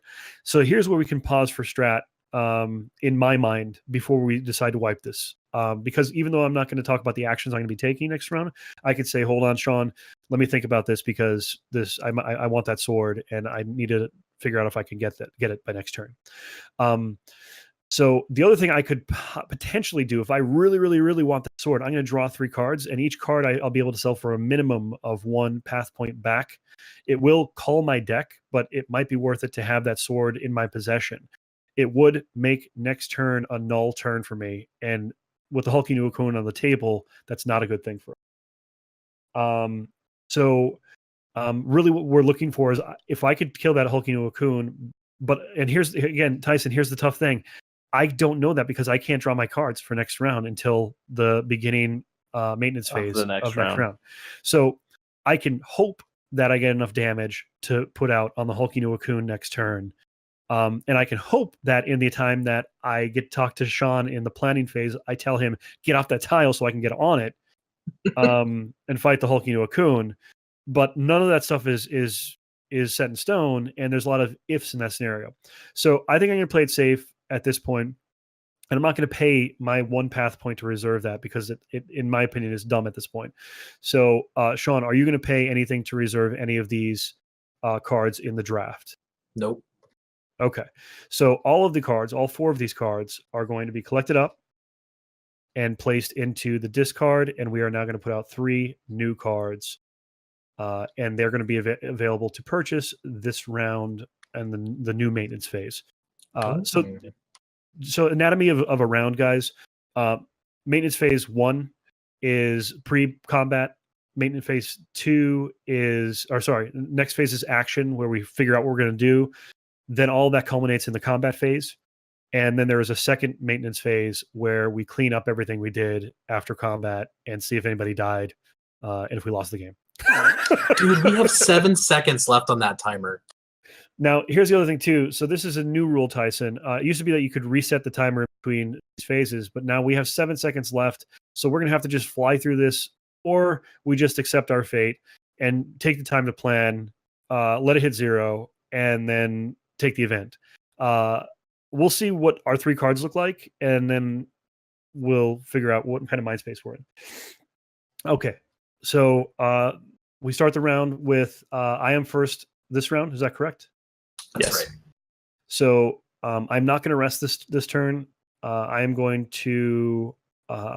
not going to exchange any class points for a path point. I now have to look at purchasing cards from Hero Row. Now this is what's important. My upkeep doesn't happen until after. So I don't have any cards left. I can't sell any cards to get points to purchase anything. So let's see if I can even afford anything. I can afford focus. I can afford focus. I can afford focus. So I'm gonna just purchase the one thing that I can afford, which is focus, and place that in my discard. So Will, I was gonna mention that I think it's not updated on the reference card, but you can actually draw up at the very start of the first maintenance phase. Right, which is what I just did. Oh, okay. Because upkeep is number 3, and I thought that was it had to happen. Upkeep is slightly different 1. In that it's how you can slot your gems, you can upgrade your equipment, you can do other things like that. Got it. See, when I see upkeep, I think get my cards back, refresh all that stuff. No, that's a good point. Okay, so the 2 cards that I got here, nice ish. Oh, that yuck. Oh boy. And you should probably shuffle your discard into a new deck so you can draw a 3rd one. I could do that now? Yep. So do I have to wait till the next round, or it could happen right now? Say that again. Since I didn't rest and I only have 2 cards left, could I immediately move my discard in and it becomes my deck? Yes. I don't have to wait till next round to do so? No, you shuffle. You always draw up to 3. So if it requires your deck to shuffle, you draw up. Yeah. So in certain games, and I there's a penalty to not resting. I like that there's not in this right now in terms of the rules, because that's one of an annoyance for me in a lot of games. Like one example, I think Gloomhaven is one where you have to rest to get your cards back, either short or long. And if you don't, then you're stuck with no cards, and you have to you can't just discard until the point where you're forced to rest. But I like that you could just move those discards over as soon as. So, Century Spice Road is another example of that. Thank you, my beautiful, wonderful producer, for chatting me up in my ear. Okay, so since that happened, Angel of Death is a free card that only gives me one. And I don't want to use it because the situation that's in front of me right now. So it allows you to. So Angel of Death does two things. Right. So it'll allow you to move, but it also generates you class points. 2 class points. Okay, that's generation. That's not spend to do. So the bottom right, when it's that green, when the number is green, it means that it generates. And if it's in that bottom right corner, it means it generates at the end of the action phase. Okay, and the quick question here is the first part. If I play this card on my turn and no other card, I may move up to 5 tiles, comma, all damage sustained before your move is double. The question I have is, if I play another card, does it negate the entire? No, you can still generate the class points, but you don't get the movement. I'm saying the bottom part, that comma. Am I still going to take double damage just for playing this card? Oh, no, no. Okay. Only if I play another card will I do the movement and the double damage. Correct. By playing a second card with this card, I will not sustain more damage and I will not move extra tiles. Exactly. But I still will reap the benefit of the extra class points at the end of the turn. Yep. Okay. Just wanted to be clear on that.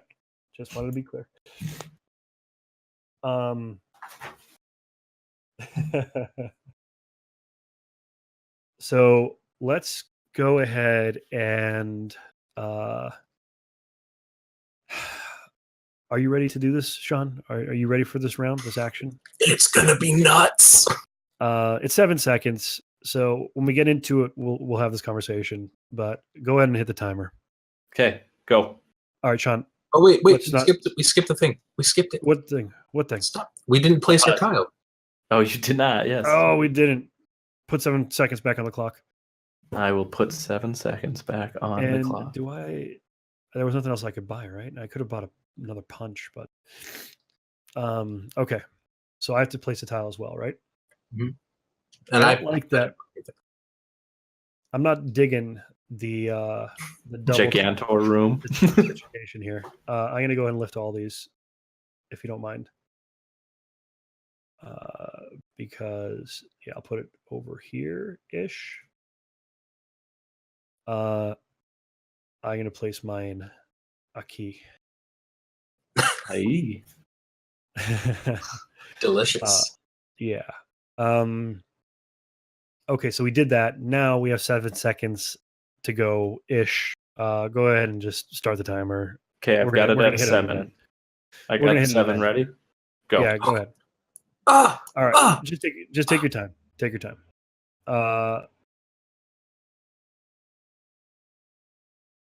And I'm gonna go. You're moving into my tile? Yeah. All right. I'm gonna go ahead and move into their tile. That was what I figured you guys would try and do. That's a good idea. But I wanted to take the time. I mean, we're gonna 7 seconds. So there's no way we're gonna. Yeah. I'm playing all my cards. And I think, and I don't. Go ahead. The event will happen first, so you need to draw an event card. Okay, so the event, fingers crossed. Oh, trap. We take 2 damage. Oh gosh, I'm almost so. Oh, dude. Did you dory? No, he's hanging on by a thread. Well, you were on what, 3? Yeah, 2. So I have 1 left, and thankfully I'm healing myself. Wait, were you at 2 or 3? I was at 3. Okay. Yeah. Now, another question: is it instant once you've dropped below 0? Is it instant that happens, or do you have the combat phase to be able to is everything? Oh, what? But here's the thing. It expires the hero. It doesn't kill the hero. You may actually go and revive them. So you would have the ability to revive that hero with a heal. Okay. Yeah. Okay. Got it. Okay, so all these three things are going on. So now spike trap happens. I take 2 damage. 1, 2. And now we are on to this nightmare, whatever is going to be happening here. Doom. So we draw 1 card for each of the enemies. We'll start with blue. We'll go left to right. It's blue is defend, Okay. and red, the hulking, is special. Oh no. So the hulking. So first thing, the blue is a pygmy, right? Just a straight pygmy. Yes. So the blue pygmy Ukro'Kaah is defend, which turns into just a defensive 1, blocks 1 damage, which is good. There's nothing else going on with the pygmy. The hulking is going to be bad. The hulking is 1 and 2. Hulking Ukro'Kaah have no special abilities and instead attack for their base attack value of 4. So that means that he's going to attack for 4, which is okay. I was thinking about the Smunchy. Oh, phew. Yeah, the Smunchy's got some terrible specials. So now we look at the initiatives. This punch, the improved initiative, I like that. It's not going to really save me too much at this point. Yeah, Ripperoni. Okay, so actually the cool thing is that looking at initiatives, this happens first. My punch is going to happen first. Actually, Angel of Death happens first, where I get 2 class points. Is that correct? So that actually occurs. The class points, when they're in the bottom right like that, will generate at the end of the combat phase. So then if so nothing else triggers here. That's fine. The punch happens next, and the punch is going to be to the hulking Ukro'Kaah for a total of 2 damage. My base plus 1. So 2 damage to him. I'll move up here, and I'm sorry guys if this makes you a little dizzy. 1, Now, 2. I would say that because your initiative with that punch is higher than the pygmies, you could actually punch before the pygmy defends. So you could kill the pygmy if you wanted. I don't. I got to whittle away this. This hulking's got to go bye-bye, like fast. So my punch is out of the way. Next in is my evade. So the next attack by an enemy is going to miss me, which is going to be the hulking. Wah. So that's actually going to happen next in turn order. The hulking's going to swing at me, but whoop, I evade. It beats his chest again. So now I'm just making the hulking Ukro'Kaah angry. You don't want to see a hulking Ukro'Kaah when it's angry. You don't want to see me angry. Okay, so he's done. And then next up is Smunchy's going to heal. So Smunchy's going to heal himself for 2. High 5, Smunch. Oh yeah. And then the last little guy over here is going to defend himself from no attack. So he's just going to go me, and nothing happens. That was a great play. And then the last thing that is going to happen at the end of this round, the maintenance phase for me, is we'll get there in a second. So we're on the round maintenance. So I will pass the star token to the Smunchers. I will. The enemies are going to move, but they are not going to move because they're engaged in. The discard cards from Hero Row is going to be next. Now, the point system, does that happen now? Like it happens at the end of the combat phase. So you have 2 class points now. So 2 class points coming to me. Woohoo! Good job. Woohoo! That was a really good play, man. And then we're going to thanks, Sean. Hey, you're welcome. These all go to our discard. Good heal, by the way, my friend. Thanks. Your priestly powers over there. We're going to take a quick look. We're going to take a quick dash up here and take a look at if we want to save anything for next round. The punch is a maybe for me because I could pay the 1 and get the 1. The helmet is a 3 cost, so I'm not even going to worry about that because I'm not going to be able to afford it next round. And the cloak of concealment, Smunch. I mean, you got some path points over there, bro. Now, I know. Interesting point of fact here. Since we're cooperatively working, could Smunchy use his excess path points to reserve something and then I could purchase it next round? Or does the person who's reserving have to be the purchaser next round? I have not considered that. In the rules, it currently stands as the person purchasing does it, but Right. Because like, it's let's say, cooperative, I don't have a. I'd try it if you want to do yeah. that. Well, I'm just saying because if Sean has that extra path point and still could afford stuff with 3 path points, and I'm over here like spending path points like a nut, or I'm not generating as money as he is, especially like with some planning in place, I could be like, listen, that Oku'n's going to go down. You're going to get your 4 back for the most part next round if you drop it's a 1 for 3 conversion. Help a brother out and keep something on the board for me. You know That's what I mean? right. Yeah. No, that's hot right there. I like it. I would. Yeah. I accept. Actually, do you want me to reserve something? I'm thinking like, so I would have enough next round to actually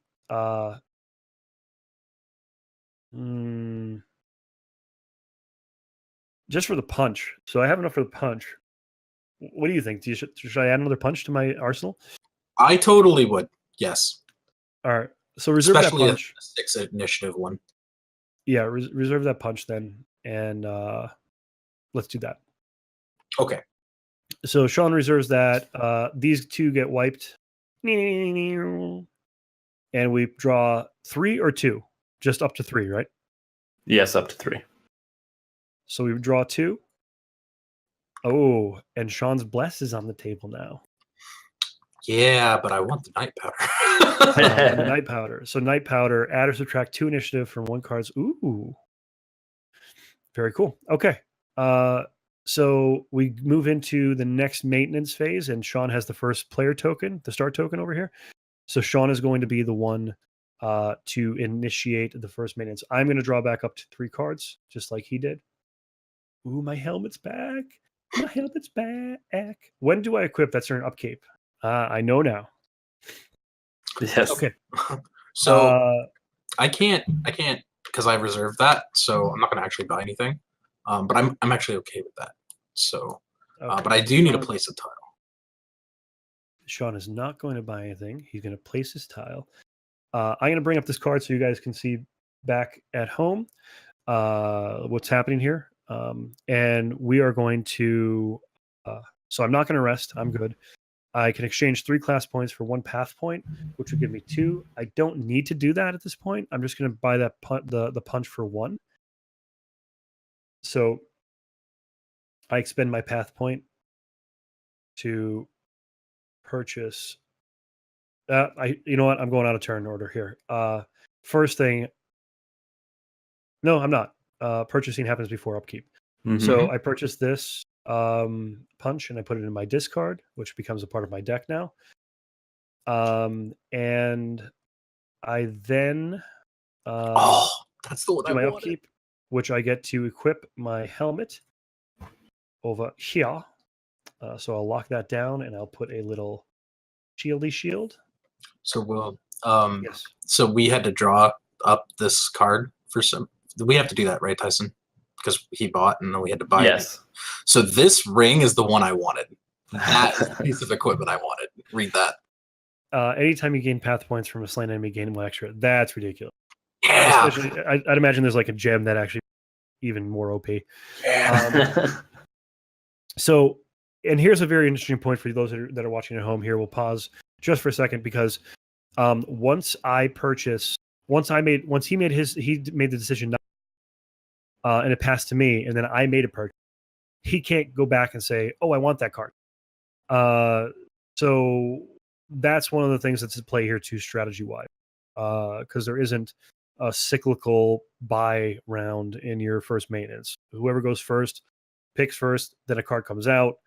In a 3-player game, it makes it interesting because if the first player takes a card and the second player takes a card, that second or third card that might be hitting the table might be exactly what that third person needs. And I think a really cool thing with like 3 or 4 person strategies on this game is, some of like the purchasing might not be a requirement for you at that point in time, but you might just want to buy cheap things for the card draw for something that somebody might need for later in the round. So there's a lot of systems at work here that I'm super excited about. I'm just a nerd when it comes to stuff. Okay, so I'm going to place my tile now, and these rooms are getting massive. I don't like that. You could That's be why a I put nerd about that, though, Will, because it makes me super happy to see that somebody else can see the things that I think about. Yeah, the lines of strat, and definitely. And I mean, that's the thing. One of the gifts of game design is when you have other players sit down and like start to like min max your game, and you're like, there's two gifts. One gift is when somebody follows a path that you sort of designed into the game. The second gift is when somebody comes up with a path that you didn't even create, and it's like, whoa, you could do that. Like it happened when we talked about reserving the card just now. Yep. Yeah. Like, oh, you know what? I didn't think about it. You know what? Let's roll with it. you Yeah. know? And then that's one of the fun parts of playtesting sessions, because that's when you really get to explore the limits and the confines of the game. And that's, in my opinion, what separates good game design from great game design. And it's when a designer has the ability to let go of any preconceived notions they have for their design and let the game naturally evolve and live. Because the second you're like, this shouldn't do that. No, it shouldn't do that. And you just dismiss it before you let a player explore the facets of that line of strategy. It's just, you can ask any designer, they're all going to say that, like, oh, did you come up with that mechanic? Actually, it was like our 50th play session, and somebody just tried to do this, and it worked, and we kept it in the game that way. You know, It's basically how the chocolate chip got made. The chocolate chip cookie being, the chocolate chips fell into the batter, right, and it became better. There you go. Good. I want one It's now. the chocolate chip design concept for board games. There we go. So again, you guys, if you have any questions, I missed them, Matt, do me a favor and ping me if anybody has any questions they want to ask these guys. But if you guys have any questions for these guys while we have them, let me know. Okay, moving forward. We now are in the I bought, you already did your stuff. I placed my tile. You can drop to 3. Wait, no, you don't, because you placed your helmet. No, right? because I placed my helmet. Yeah. Okay, so I'm looking at my cards real quick before I say that I'm ready to rock and roll. I am ready. Sean, are you ready? I am ready. We're going to start with this fresh 30-second timer. Is that correct, Tyson? Yep. Ready? Yes. Go. I'm good. I am good. Wow. I'm good. Good quick turn. Yeah. So and that's the thing too, is I like that the original timer concept was that the timer only went for the round, the 30 seconds. It didn't chip away. And I like that because as you're going through, like if you don't plan early at early rounds with the timer, the urgency is going to be ridiculous. Yeah. Especially like right now we're in a safe place. Take that turn as fast as possible, because there's going to be a turn, maybe there's like 15 things around us. And we don't have the leisure of planning at that point if we spend too much on it. Lord Andrew says, any more chocolate chip cookie lore? Okay, so now we resolve combat. So we are going to draw a card for each. So we'll go blue first, then red. Blue is going to attack us for his base, which is 1. And red is going to do special 2, which is a base attack of 4. I'm so glad I'm healing you. Now, yeah, I'm glad you're healing me too.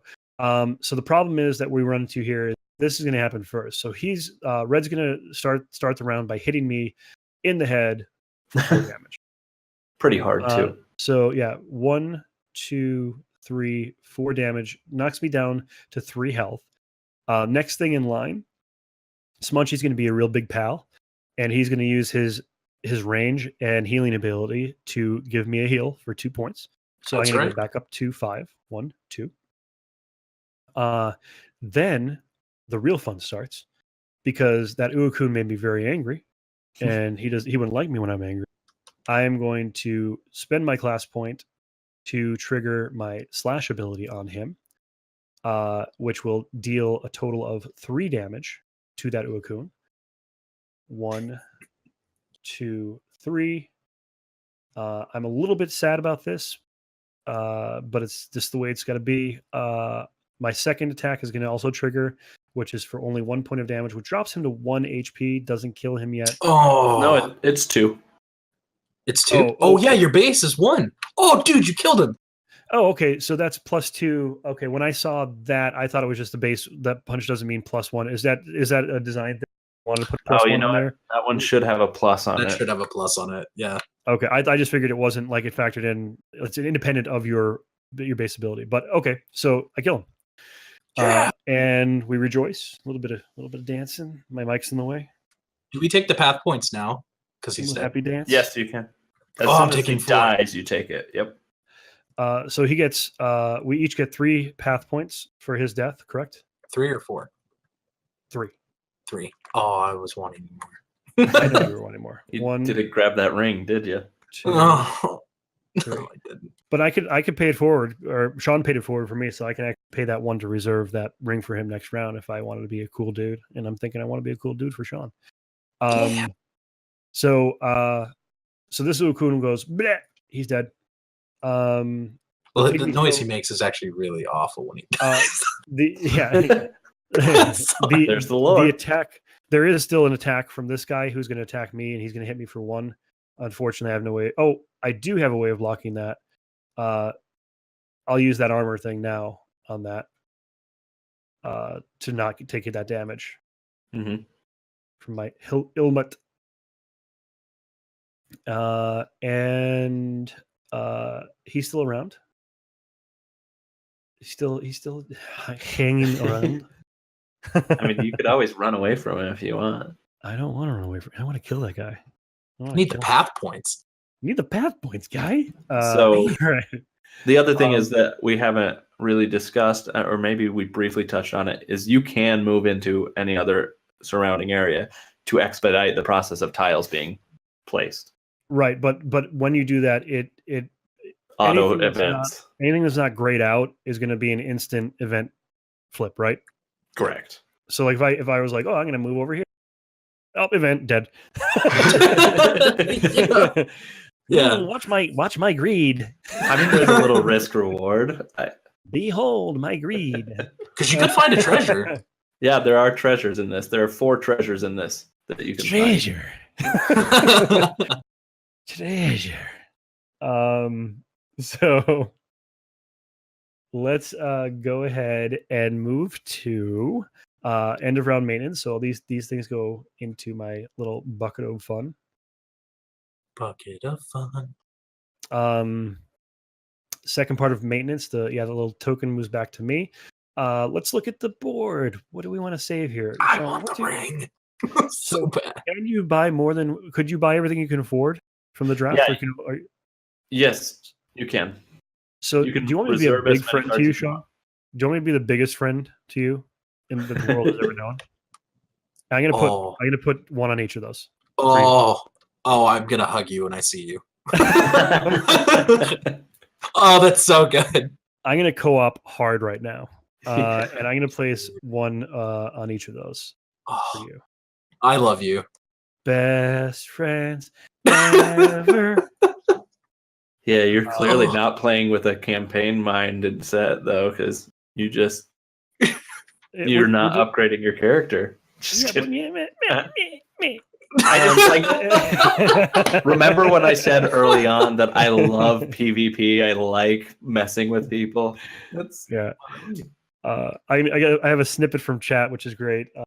Tildurin says he speaks 4 languages: English, memes, emotes, and sarcasm. Those are great languages. And I can attest, I've seen Tildren speak all of those languages. In 1 sentence. Yeah.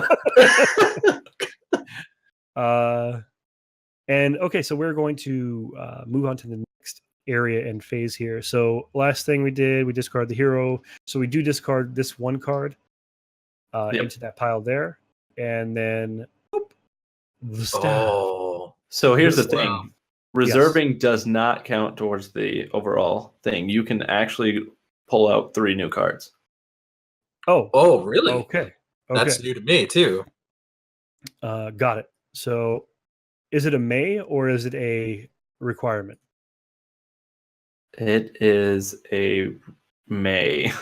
Okay, so no, okay, I know this. part of this, guys, is there is some playtesting going on here. This isn't like the final version of rules or anything like that. The reason I ask that is because if it's a May, then if we don't have the purchase power and we don't want to start rifling through this deck too quickly, because maybe that fifth card or fourth card that hits the table is going to be the one that we actually need but can't afford yet. Strategically, it might not be smart for us to say, I want 5 cards on the table. Now, if we're rife with points, it's like, oh yeah, bring out those extra cards. Or if we're really trying to hunt for a card and have the way to afford it, then I'd say that's why everybody knows May is the magical word within game for the players. I think May is that keyword. It's the overlooked keyword in game design, and also for players, because that one word tilts the balance of so much in so many games, especially if players don't understand the distinction of that May word. How many times have you been in a game where you're like, oh man, I gotta draw 5 cards now, and the keyword May was there, and then you drew a card that you needed 2 turns later, and you had to discard it because you drew it, and you're just like, the May was there and I missed it. I've been there so many times in my life. So Tyson, there's a hesitant May on. So the reason for the hesitancy is because before, with the reserve mechanic, I was having the reserved items put in front of the players who had it reserved for them. Okay. But I'm thinking right now, I actually prefer it up there, especially with the consideration that we've talked about. You can reserve something for somebody else. So correct. I like it staying up there. So that's the May. That's where the hesitancy came from. No, it's okay. And again, some of these things that we're doing, we're bending and breaking some rules in terms of like thinking outside the box and generating some new ideas about this game. So, but I mean, little snippet real quick. The system's based on my previous playthrough, which was about a month and a half ago, 2 months ago. Vast improvement so far in the feel of the game for me. And so let's keep going. I don't want to meander too much. So I saved those for Sean, and we are now going to. We already discarded. We went ahead and brought out the extra ones, and now it's going to go to the new maintenance phase. I have the start player token, so I will go through my maintenance phase first. So I'm going to draw 3 cards. In chat, Sean, you may just that is the keyword. May let Will die. Savage, you guys are funny. Jokers. So I flip my discard. Oh, there's a scary black card. What happened? I don't know. I don't know. Angel of Death. This is a good time to get Angel of Death. Yeah, it is.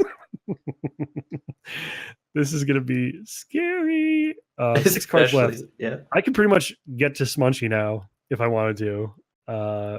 If you wanted to, yeah. If I wanted to go like ham, if I wanted to use real hard right now, I'm thinking about it. I'm thinking about going right off the rails and doing it.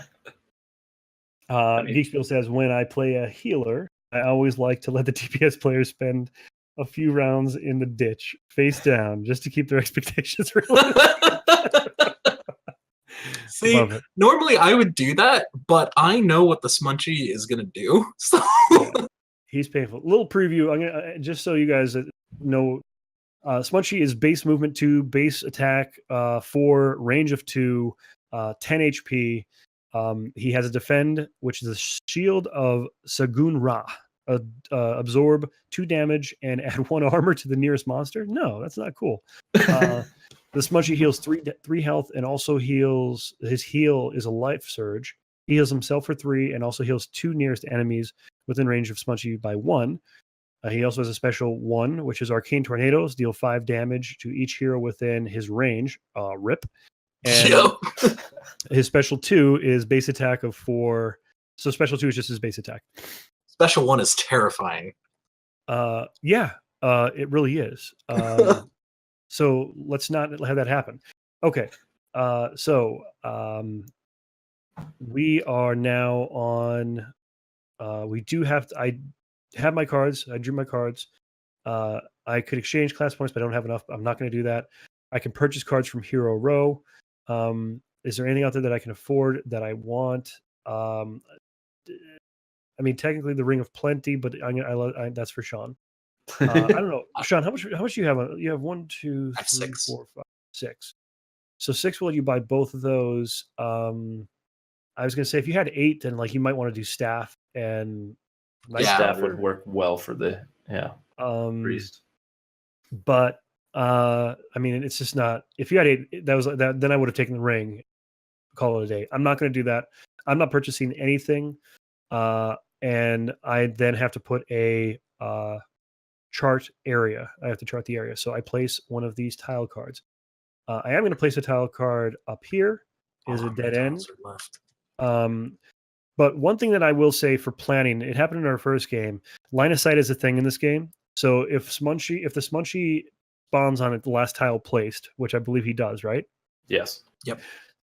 We can actually spawn him out here, and then we have a few turns to prep for him to get to us, based on his movement speed.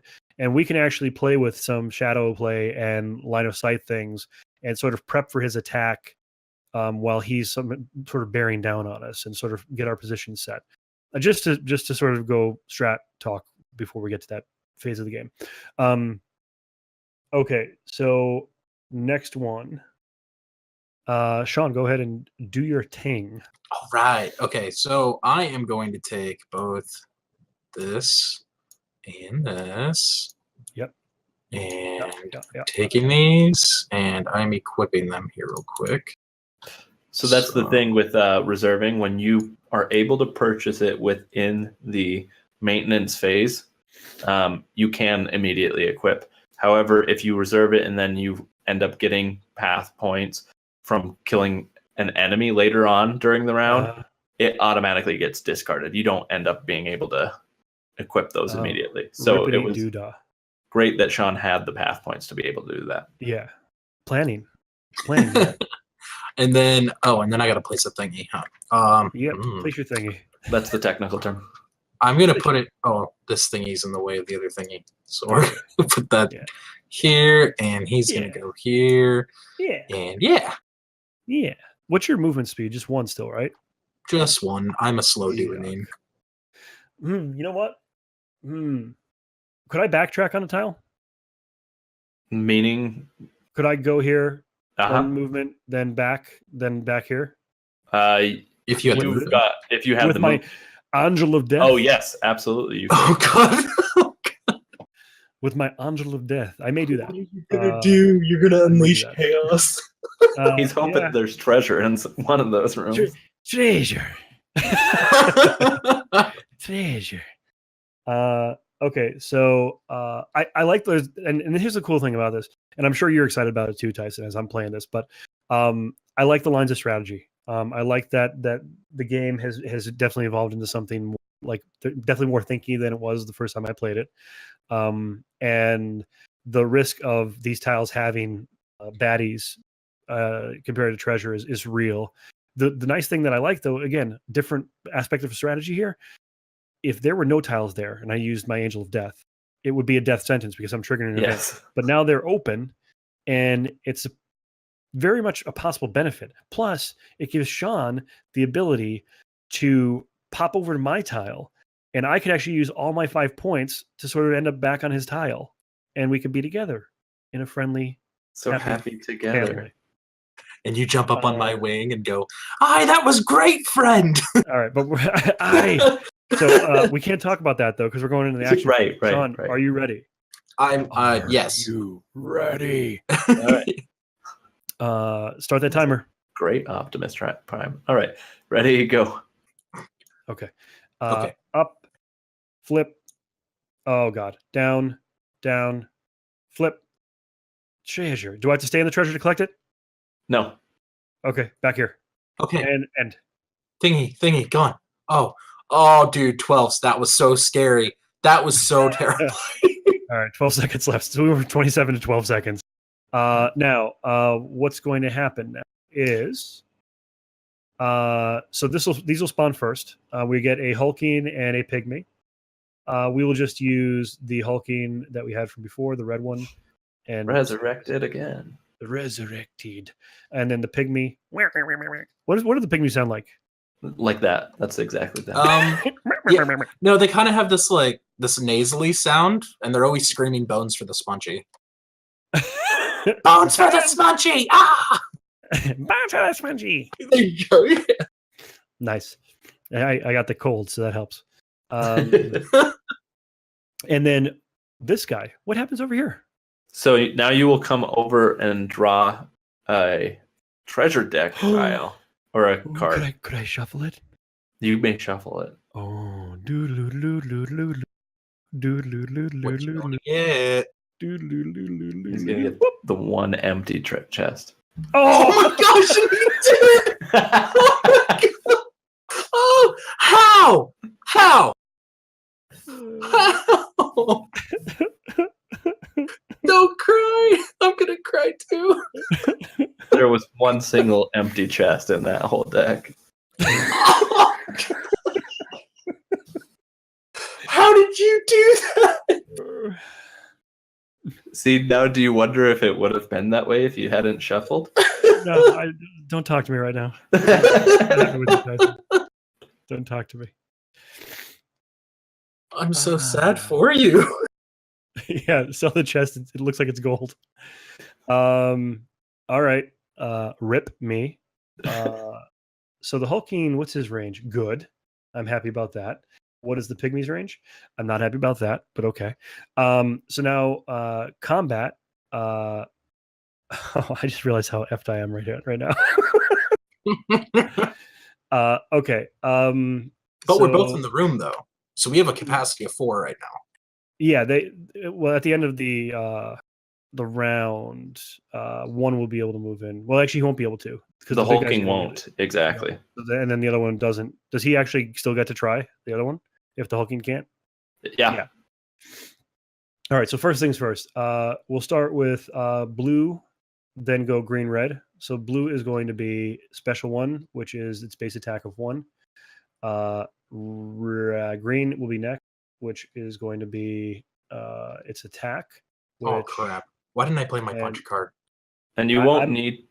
You don't actually need to draw one for the hulking because it's not in range, but I guess it could technically heal. Right. But it doesn't. Yeah.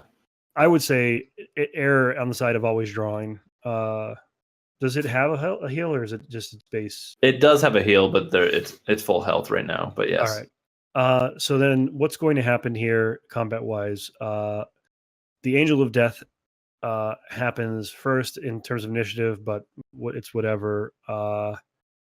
So the question is, did I have to do all that during my action, or could that be done as a result of, like, could I move? This is why I ask.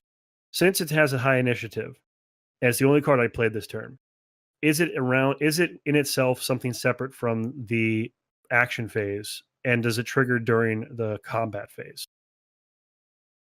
Yeah, I just realized that myself. Yeah, that would be why the initiative was high, so that it would take effect during the combat phase. Because if that's the case, then I can run away from damage without them hurting me. Right. And not take the double damage that I'm going to be taking due to the citritation. Yeah, you could move one back. You still have one. Yeah. Again, this is just thoughts on that. And technically, I shouldn't have done it during action and wasted all that time in the action phase. I should have just played the card and then had it happen. Right. And then the next question is, events normally trigger at the beginning of the combat phase. Events would be triggering if I'm using it the way it's not like during the combat. Will they trigger as I use those movement to move into new? Correct. territory? So if you explore during during the action phase, it essentially stops everything else. And then event. And then event. Yeah, you must do the event. Okay. In process, so you have to fulfill all requirements of the event. Yeah, the only other thing I would examine when you move into a space during combat, and it spawns in creatures, how are they treated? Do they immediately attack you when it spawns in, like when they spawn in, because you're occupying the same space? Or could you just bust out of there as long as you still have movement? Just thoughts. Yeah. Especially with Angel of Death. Angel of Death is a really cool card, what it does and the implications of it. But there's definitely going to be questions that come up on how it can be played and when it should be played. So Absolutely. examine it. But for this, what we just did, I'm staying where I am. I'm not going to move. I will take double damage from possibly 2 things here. Do I have the first player? I do. Rip me. So just so you guys know, if you are as a tiebreaker to what gets aggroed, it's going to be you, the player with the star token. You don't have a choice. So if we're both in range and we're both going to be in range of everything the same right now, Smunchy and I'm going to be taking that damage and he's not. And with Angel of Death, I'm taking double damage. So, okay. Now that that's out of the way, I'm not going to move anymore because we didn't really explore that until now. The next thing that triggers is going to be the special. We'll start with blue special 1, which is a base attack of 1, I believe. No. It is, because there's no other pygmy in the room with the other pygmy. Okay, so he's going to attack me for 1, which is going to do 2 damage to me. 1, 2. Right, and here's this is where it gets a little iffy. Next thing that's going to happen is we are going to, the heal is going to trigger from red up here, the red boy, which is going to do nothing to him, so that fizzles. The next thing in track is going to be the second attack from the pygmy up here. The pygmy Ukro'Kaah does have a range of 1, and it will hit me for another 2 damage. Oh, so you're at 1 health. That puts me down to 1 HP. Oh, where's my heal cards? Now, Sean is going to focus with his card, and he gets to collect 2 class points. But now the threat is really real for me right now. At 1 HP, 1 hit could tilt it and destroy me. And we have a lot of enemies on the board, one of which is going to move on to the space we currently occupy based on weight limit. So we now resolve the round maintenance. So we pass the star token. So Sean is now going to have the star token. The next thing that's going to happen is enemies are going to move. The hulking Ukro'Kaah will try to move into our space, but we talked about this earlier. If you're just joining us, each of us have a weight. The weight is placed on these player cards, which is 2, and Nihilita is a 1. So the combined, the 2 of us weigh 3. The tiles can support up to 5 weight. This pygmy weighs 1, and you'll see that on this card somewhere on the bottom left corner. Mm-hmm. And the Ukro'Kaah, the hulking Ukro'Kaah weighs 2, again, bottom left corner. And I'm sorry if you didn't see that. 1 for the pygmy, and 1 for the Ukro'Kaah, or 2 for the Ukro'Kaah. So the heaviest one's going to try to move in first, and he can't because that would tip us to 6 weight. The next one that's going to come in here is going to be this guy. He can make it in there, and he's going to successfully be able to move into our space. A total of 5, just at 5, so he can make it in there. And that is the maintenance. Oh, last thing is going to be looking at the cards that are up at the top here. Is there anything we want to save? Is there anything we could do here? So looking at the situation, I really can't buy anything. Sean doesn't really have enough points to buy anything. I think it's safe to say we're going to wipe this. Yeah? Yep. Yeah, unfortunately. So we're going to go ahead and grab these, put them into discard, and place 3 new cards out. Oh, I'll put these attack cards away. These are not going to be available for this coming round, none of which we will be able to really afford without doing some finagling and budgeting. So the round ends now. I get to draw back up to 3. Could I keep the ones that I currently have in my hand, or is that they all get discarded at the end of the round? You keep them. So you have to keep them. That's the thing. I have to. Got it. Okay. So this unless you're selling them, so you could do the trash. I could do that now. Could I do that? It's at the start of the maintenance phase. That's a new addition that I haven't added to the turn order card yet. The first maintenance phase or the last maintenance phase? Sorry, the first maintenance. Okay. So the first maintenance, you can actually trash before you draw. Yes. I think I'm going to do that. I'm going to trash both of these focuses for 2 path points. Which makes them available to Sean to be able to collect if he wanted them. Yes. Which is actually like next level. Actually, it's not possible. If he's got the start token. Oh, he's first. Sorry. Yeah, he would do all that first. I'm first. Sorry. And I got to place a tile. Yep. Do your thing. Do what you do. Make that a room. And then... okay, yeah, I can't buy anything. Okay, your turn. Nothing for redeem yet. We'll figure something out to make it all happy and fun for you guys out there in chat land. Matt can make some magic things happen with Streamlabs OBS. Okay, so my turn. I'm selling the 2 focuses. I don't know if this is smart. It might be dumb, but YOLO. Gaining 2, gaining 2 path points for each, or one for each of those. Now drawing my 3 cards. 2, 3. Helmet's good to have. And I will equip the helmet. Oh, is equipping before buying or after? Equipping is after. Purchase first. So let me take a look. I have 3 points, which is not going to be enough for anything. But the funny thing is, I can actually buy back those focuses for free, can't I? That's true. Whoa. I just got 2 path points. Way to break the game. Jeez. That broke the game. That was good. That was awesome. Sorry. But anyway, think about that. I am going to take them, though. Fair enough. I'm taking those things back. I mean, that's just the turn order tweak that you'll have to look at. So I get those back, and now I'll... Lucky.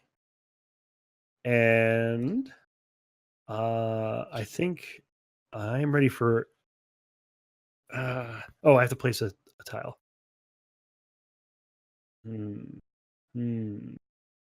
Oh, dude, that means I could have done that with all 3 of mine. Yeah. Man.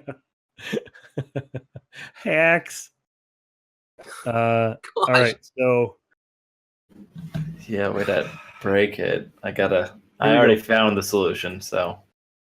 all right, let's do the action phase. Ready? Oh, Ready? yes. Ready, Sean? Yeah? Go. Yeah.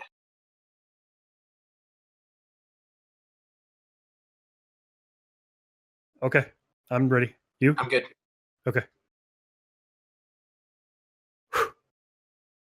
Oh, This guy's actually in here. I don't know why he's just hoovering.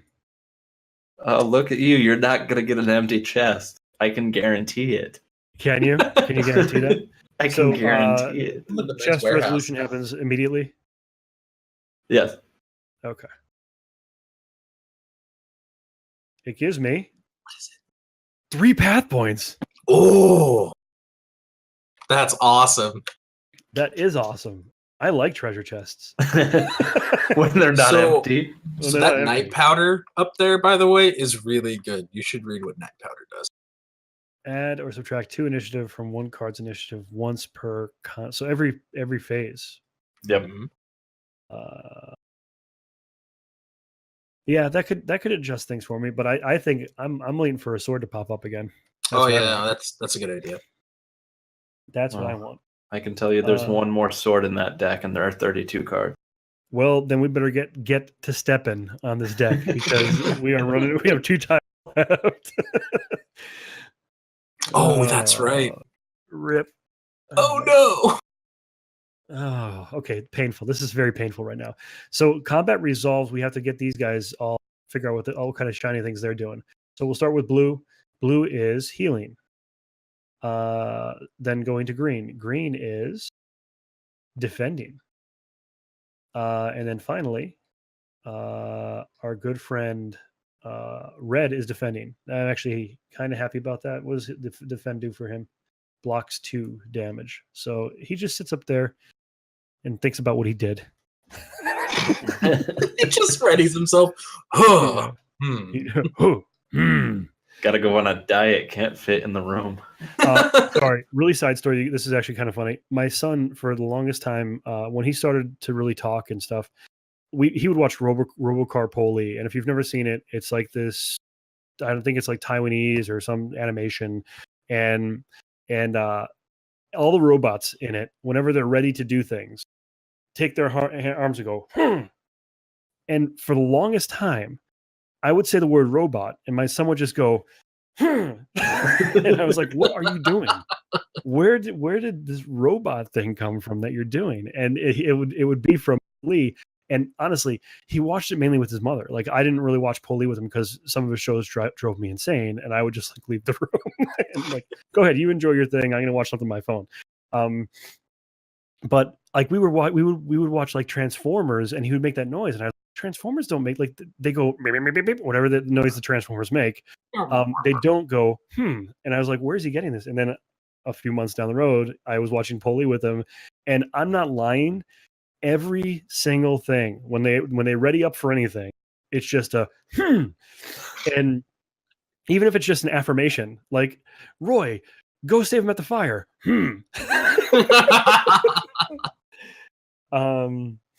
So yeah, I'm totally going to be doing that now. Anytime we have our meetings. Watch Robocar Poli. It's funny with that story in context. You will laugh the entire show because they do it the whole time. All right, so in order, I have 2 3s. Smunchy has a 5, which is an evade. First thing that's going to happen is this dude up here is going to defend, which all he does is just sit there like Poli and go,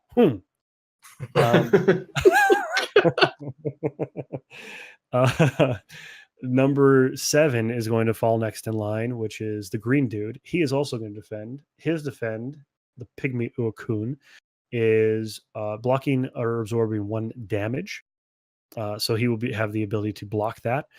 And the final one, blue, is going to actually do a heal. His heal mechanic is he doesn't heal.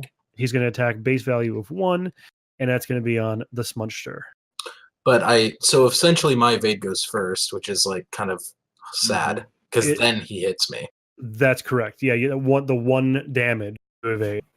It is what it is. I mean, it's still evading it. No, yeah, you evaded it. You evaded it. Don't be angry. You evaded it. Stop it. No tears. But I take damage though, right? No. You evaded it. You evaded the damage. Yeah. As long as it goes before, it means that it happens in context. Oh, that's right. It's more of a prep. You could see the next attack by an enemy misses you. So that was the next attack by an enemy. Oh, I was thinking, okay, never mind. Yeah. The funny thing is, like, where I would be upset is if I were fighting 4 enemies and there was like 3 guys who did 1 damage and 1 that did 4, and all the 1 damage ones I evaded, and then not happy about it. So the last thing we have here is heal. They're all done. I have 2 3s. Now here's the thing that sucks for me. Everything I have is out of range of the things that are out there. So it's in a way wasted for me this round, which kind of sucks, but at the same time, I couldn't really risk any hits because my damage. So what are you gonna do with that shiny heal over there? Well, first I'm gonna punch the blue one for 1. Oh. And then and he will absorb that. Yeah. With his defend. And then cool. And then I'm going to heal you. Night Children, thanks for coming out, man. Appreciate it. No, blue was healing, right? Blue was healing. So yeah, you're right. He does kill him. So he hit it. Well, I don't kill him, but I hit him. It's for 1. Yeah. And I heal you for 2. You heal me for 2. Yay. 1, 2. All right, my stuff fizzles because it doesn't do anything, which kind of sucks in this situation. But it is what it is. On the bright side, you get to draw up 3 cards. Yeah, that's true. I guess. Back end maintenance now. So first thing we have to find out is what do these things do? Actually, first thing is first. I keep referencing this. Pass the starter token, so the starter token goes to me now. Yep. Next is enemies move. So the enemies are going to move. Unfortunately, that means that he can't still move in there. No, Right? he's 'Cause fine. he's Yeah. 2, you're 4. Yep. And they're not going to move on me because engaged, and he can't move through them. What's his base movement? Yeah, 1. Now, if he had a movement of 2, he still can't enter the tile. he right? couldn't because he's too big for the tile. Correct. Got it. He's trapped in there as long as there's 4 in there. Okay, but I mean, this is still a bad situation to be completely is. honest at this point. So next Especially thing, considering Smunchy's coming out this turn. yeah, well, exactly. Are we going to reserve anything? No, unless you, Okay. Nope. no, because you can't. It's going to be useless because you can't really get it. It's Right. going to go in your discard, right? Yep. I might.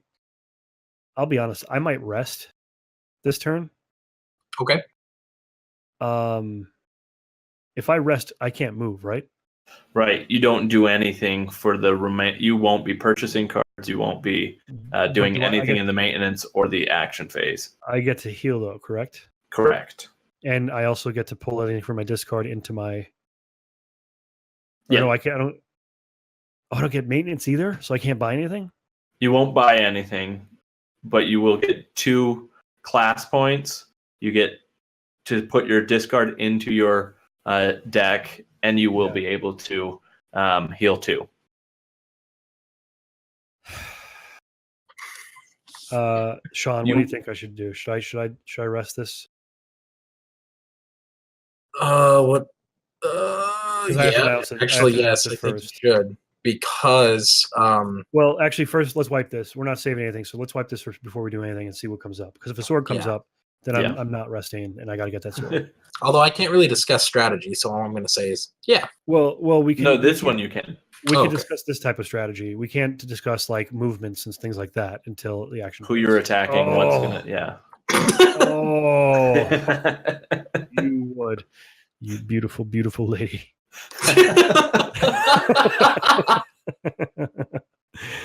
You would do that to me.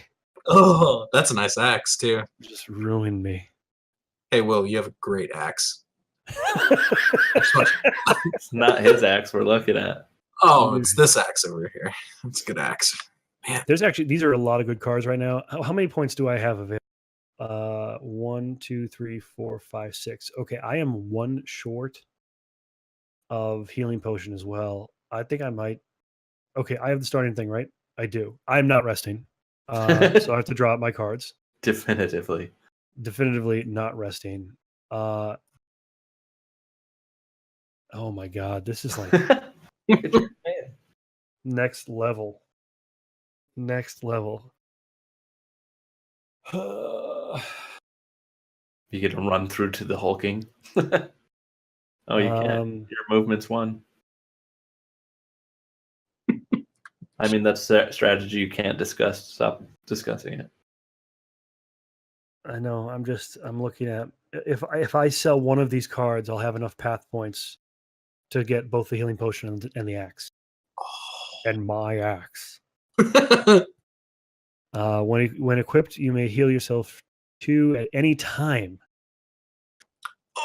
Discard when used. So I You can know what? equip it. Oh, Well, I wish I could tell you this. I wish I could tell you that. well, equipment. We can talk about equipment. Oh, We just can't talk. We can't talk about movement. Does it involve movement? Okay. Does it involve movement? Well, And in this yeah. this turn that's coming up, if it does, shut up. yeah. Oh,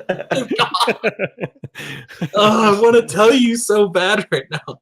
I want to tell you so bad. I do get. I think you should buy though.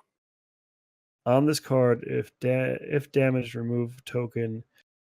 So only one armor token. Does that mean only one piece of one hit, one piece of damage would be removed, or the whole? Like if something hit me for 4, the 1 damage, so you would Okay. still get damage 3. 3. Got it. Okay, so I still have that on, so that's a good thing. I'm going to. I gotta sell one of these. I'm selling the punch. I'm selling 1 punch.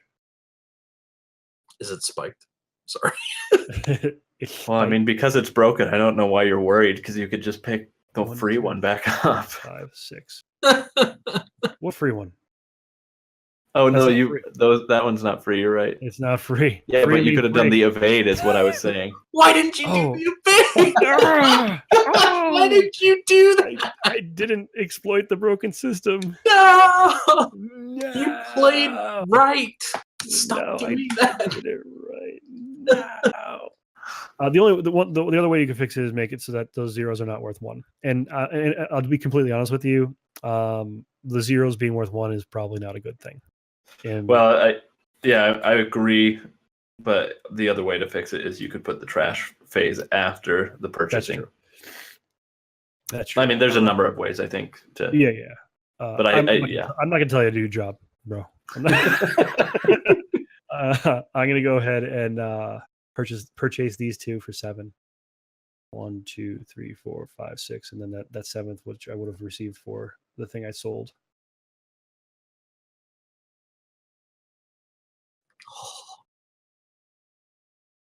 So And then excited for you. this goes into the little rock looking thing over here. Blah, blah. And then the axe goes That is a into bag. That is a bag. You called it a rock? I mean, close, amazing. right? the rock looking thing. I'm Stop gonna it. shove the healing potion into my rock. All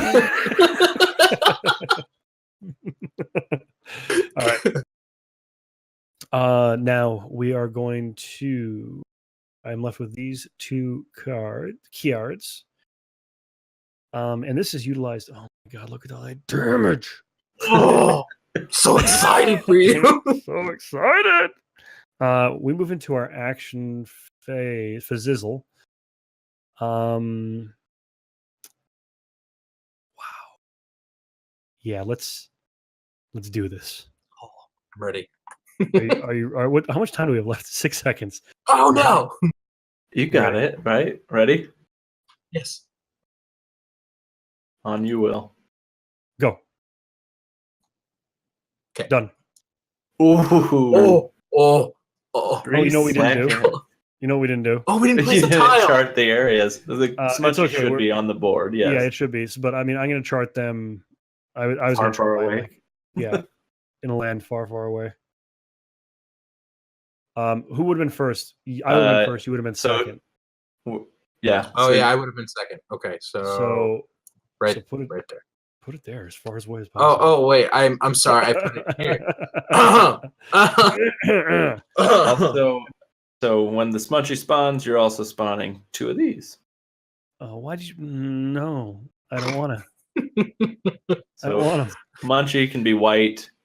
We'll make. And does he reveal as he moves, or do they Nope. stay gray? They stay. Oh, Smunchy has 10 health, right? Yes. Ugh. he sure does. And the other And 2, the pygmies yellow have and 3 purple. apiece. Yes. Yeah. Where my AOE at? I know, right? We could totally be using like Iden right now, or like a mage subclass. Oh, which Yeah. we haven't talked about that either, by the way. Subclassing.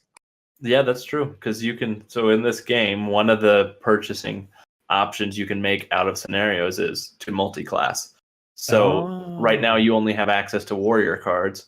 Well, if you want to multi-class and be a warrior priest, you could spend the path points to multi-class, and now you can access both card sets. That's really cool. You want to be a priest necromancer? You could totally do it. Gonna do it. Okay, so we didn't hit an event. You did Smunchy's not, yeah. And we have to draw for every single enemy on the table now. So that's kind of primary. So the first thing that's going to happen is we're going to start with blue. It's going to be a defend for blue. Then we go to green. Better hope And it's not a special. And I'll be honest, one thing you might want to do for this, I know it's like a cheat board, but maybe just have little boxes in here for each of these cards to sort of just snap to, and just stick them there, and then you could just sort of just design it, for. So that's so green is going to be attacking, and red is going to heal. Finally, or not finally, yellow is going to defend down here.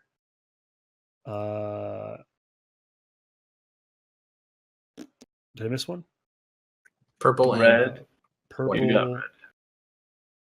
Smunchy's white. Oh, he's all on the end. Yeah. Purple is going to do special 1, and the Smunchy is going to defend. Oh, that's not good there either.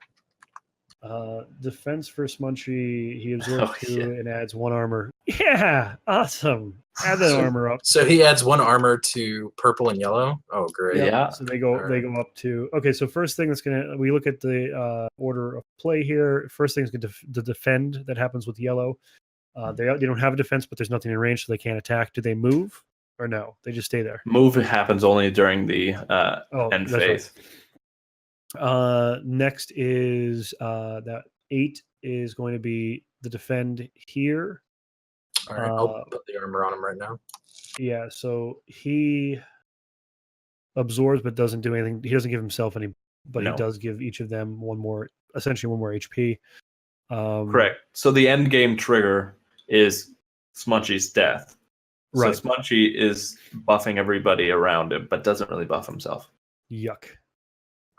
Yeah. The next thing that's going to happen is what was that 5? So now we move to 6. Do we have anything higher than that over here? I have a 6. I have a 7. 5. So, so seal of protection happens first. Mm-hmm. So go ahead and trigger seal of protection.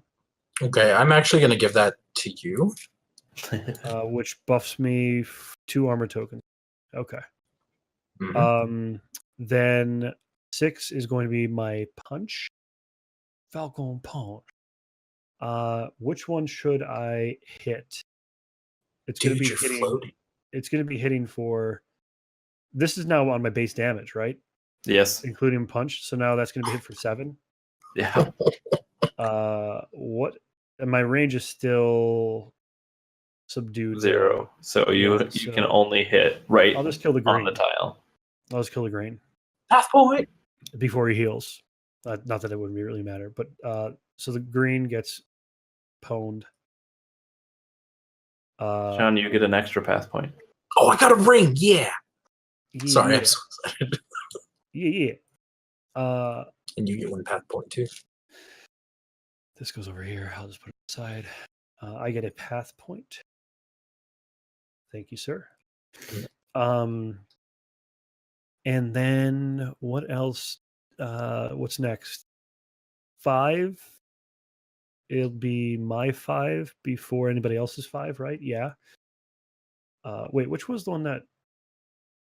Oh, that one was supposed to attack. He doesn't even get to attack because I killed him. Right. Yeah. Exactly. The other Good one, move. he's up here, but that's not going to do anything for him. Then my evade triggers, which doesn't really do much because nothing's attacking me. Oh no, he would, right? Yes, he would. So I evade that. Thank God. So I evade his attack. Nothing happens to Sean because what's his range? 0. 0. And then we move over to this 5 over here, which is a special 1, and special is just an attack, which doesn't trigger, right? Right, because he's way over there. Yeah. Oh wait, no. His special 1 is swarm. Any other pygmy in the same room with lower initiative combine their attack. Okay, that's not happening. And then finally, Smunchy's defend. We already did that. Oh, we're good. I think. Yep. Oh no. And then you have to do your heal and your focus. So I'm going to heal you for 2. Okay. Just because we're going to need it. Smart. Very smart. And I want to take my 2 class points. Yeah, until that hulking comes out and pummels Ukro'Kaah. Right I know, now, terrified. we are 3 and 4. He still can't come down. Right. Movement though, these guys are going to move 1. Smunchy moves Smunchy's- 2. He moves 2. Okay, and these 2 move 1. Yo. So he's running through the halls right now, Yeah, he's coming. and you can hear him too, and the And drums as- are going. As soon as the Smunchy gets in range, Yeah, he will no longer move. So he will not move onto the same tile as each other. He will just pick you guys off from afar. got it. Okay. Round maintenance here. Pass the start token, so pass this from me over to Sean. Do we want to save anything that's out on the table? Do you want me to save anything for you, Sean? No. You don't want those boots to run at that Smunchy? No. I don't want them. Yeah, you don't want the punch either? No? Nope. Oh no, that's a kick. That's not boots, huh? Yeah. All right. It's going to be Otherwise, I would have taken that. three new ones go out. 2, 3. And meditate's nice. Oh, there you go. Stunning blow is nice. So that symbol, it's not explained. It just means that as long as you stop them from doing their action, if you go before them in initiative. Got it. Okay. So you're going to be doing your stuff first here. So go ahead and do that, Sean. All right, drop to 3 here. Flipping. Okay. Hey, that's good. Good. I am actually going to buy this meditate though.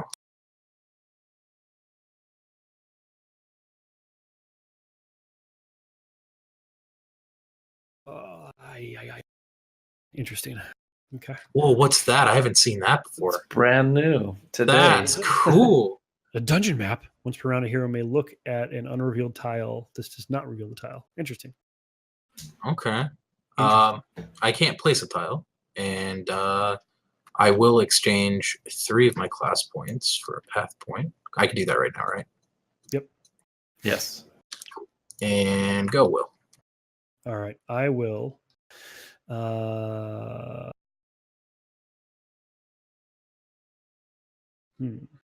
only have one path point currently. Again, I'm running into like this issue. Well, I mean, I'm using the hack.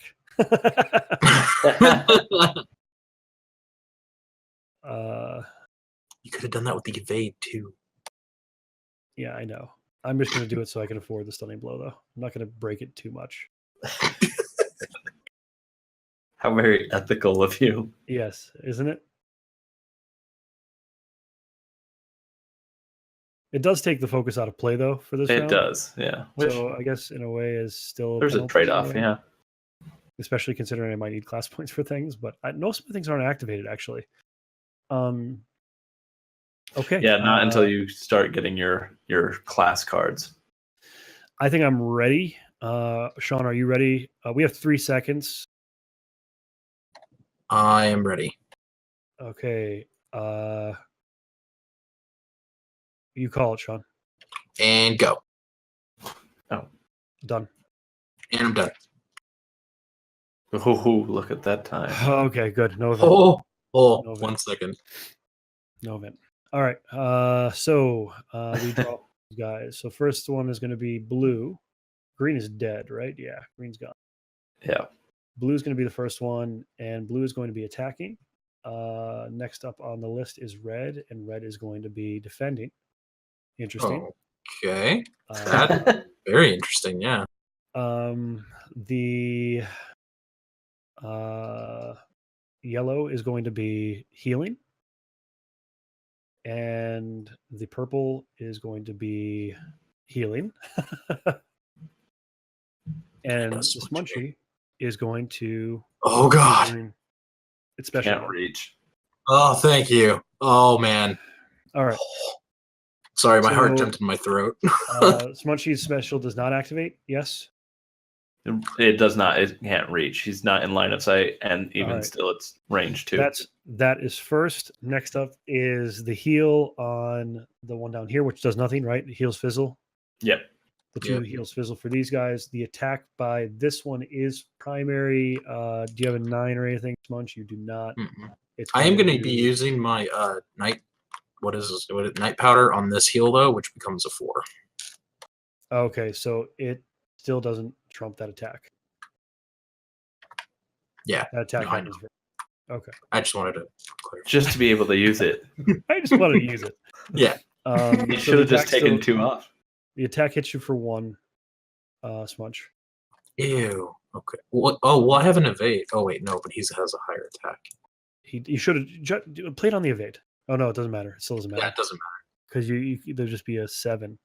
Yeah. Man, that's unfortunate. It's depressing.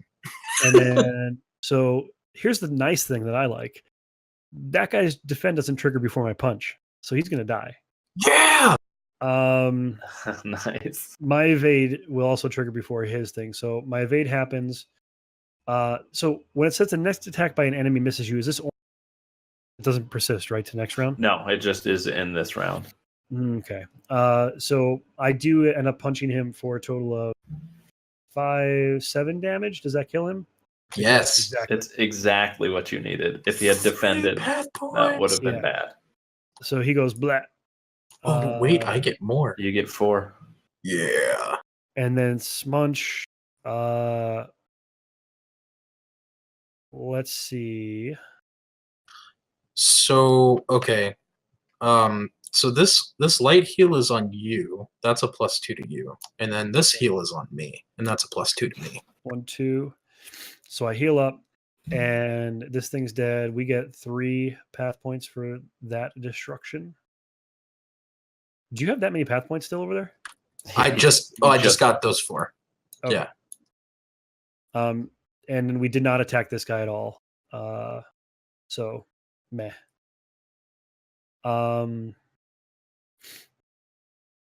Okay. End of round cleanup is pass the start token, so send it over my way. Next up is moving the enemies. So Smunchy is going to move 2, 1, 2, and he's now in range of us. He's way too close. 1. He can attack you. Oh no. Yuck. Okay. Move into my room, my friend. Move up here, my friend. Oh, Oh, I shouldn't say that. cheater. It's so hard. It's Someone so hard is cheating. It's so hard to not say things like that. I know. Sorry. There should be so you should incorporate like a penalty, like an event has to happen now because I Yeah. cheated. It's Well, that would be extra punishing, seeing as you're getting an event next time, no right. matter. It'll be double events because I was discussing strat. Okay, so I think we are. Oh, this one stays where it is. Everything else is where it's supposed to be. We move into maintenance. I start the maintenance phase. I'm not resting. Sorry, we have to figure out. Are we saving anything up here? No. Consecrate's not important to you. Breastplate. Mm-mm. Let me see. Breastplate. Can I? Yeah, we'll just trash him. That's fine. Bye. Bye. I'll be really happy if a sword comes up now.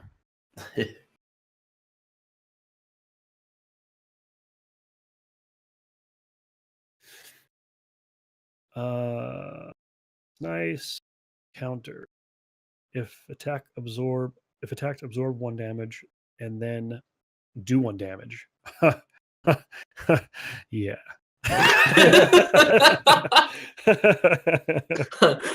All right. Lord Andrew does ask in chat what your thoughts are on the game at this point. Anybody who's watching, give us your input. We're rounding out the game right now. We either die or we live. At this point, this is rounding out the game. So Any thoughts as we're going through? So next thing is I can purchase if I want to, and this one's free, so I'll just add it. And counters 3, so I'll add that too.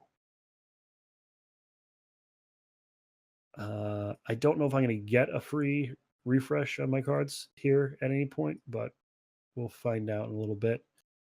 And I have to draw my 3 cards. Doy. Oh yeah, me too. I mean, who needs them? You guys can Who handle the Smunchy needs- card list, right? No, absolutely not. Wow, this is interesting. Okay, so I will that's it. Yeah, that's it. And then 2 more cards come out for you to possibly purchase. That evade's nice. And that heal's nice. For free. 2 free. Thank 2 you. freebies. 2 freebies. Wait, Games by Ray. As a Sean, fan of dungeon crawlers, I was looking forward to checking this game out. What are your thoughts, Games by Ray? I know you've been playing in Tyson's group and stuff, but what are your thoughts at this point on current iteration of the game?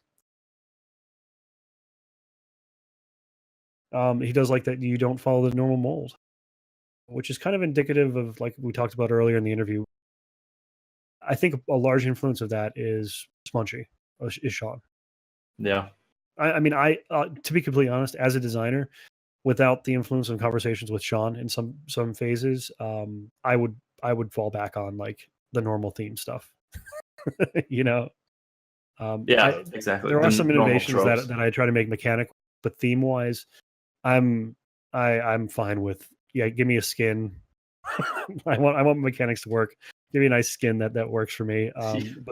But with Sean, you get the twofer. You get the ability to work in unique mechanics, and you get an original system with really, really cool takes on things. So okay, we are in the action phase. Is that correct? Yeah, Tyson was about to tell me something, so I just I took was- these. yeah. Yes. I was actually going to say that in addition to the theme that Sean adds to the design process, I mean, Mhm. there was one thing in this design that basically Sean was like, this has to be in there, so find a way to get it. And it was like the one thing that he asked for, and it was the timer. And I was very skeptical at first about how do you incorporate a timer to make it feel good and not like just hokey? Like, how do you make it feel like a good experience? And so we tested a few things, and that was from his early inception of like the concept of Path's Temple of Ukro'Kaah. It always had a timer in it. And so Yeah. I'd be curious to see what people's thoughts are with the timer. Does it feel hokey at all, or does it feel like it's super?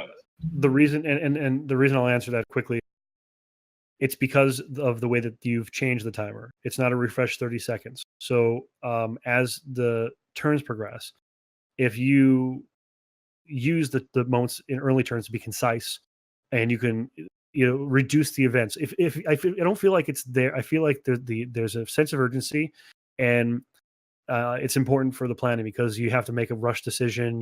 And I also like that we're chatting a lot right now, but if you're playing with a group of people and you have that one person that just always has that analysis paralysis, and you're all like, it's just like that one player that drags down the whole night because of the time they take in a turn. They're still going to drag down the night because they're going to trigger events every turn. Yeah. but at least there's that pressure on people that, okay, let's get with the program and make your decisions quicker next round. That's exactly. That was one of the things. Oh, sorry. That was exactly one of the things that I had a problem with. I'm not a big fan of cooperative games, so it was interesting for me to start designing a cooperative game because that exactly is it. I hate having the alpha player, and I feel like the timer helped resolve some of those issues. That was my goal anyway. Okay, so we are on the action phase. We have 30 seconds now. Oh, we have 1 second. Rip.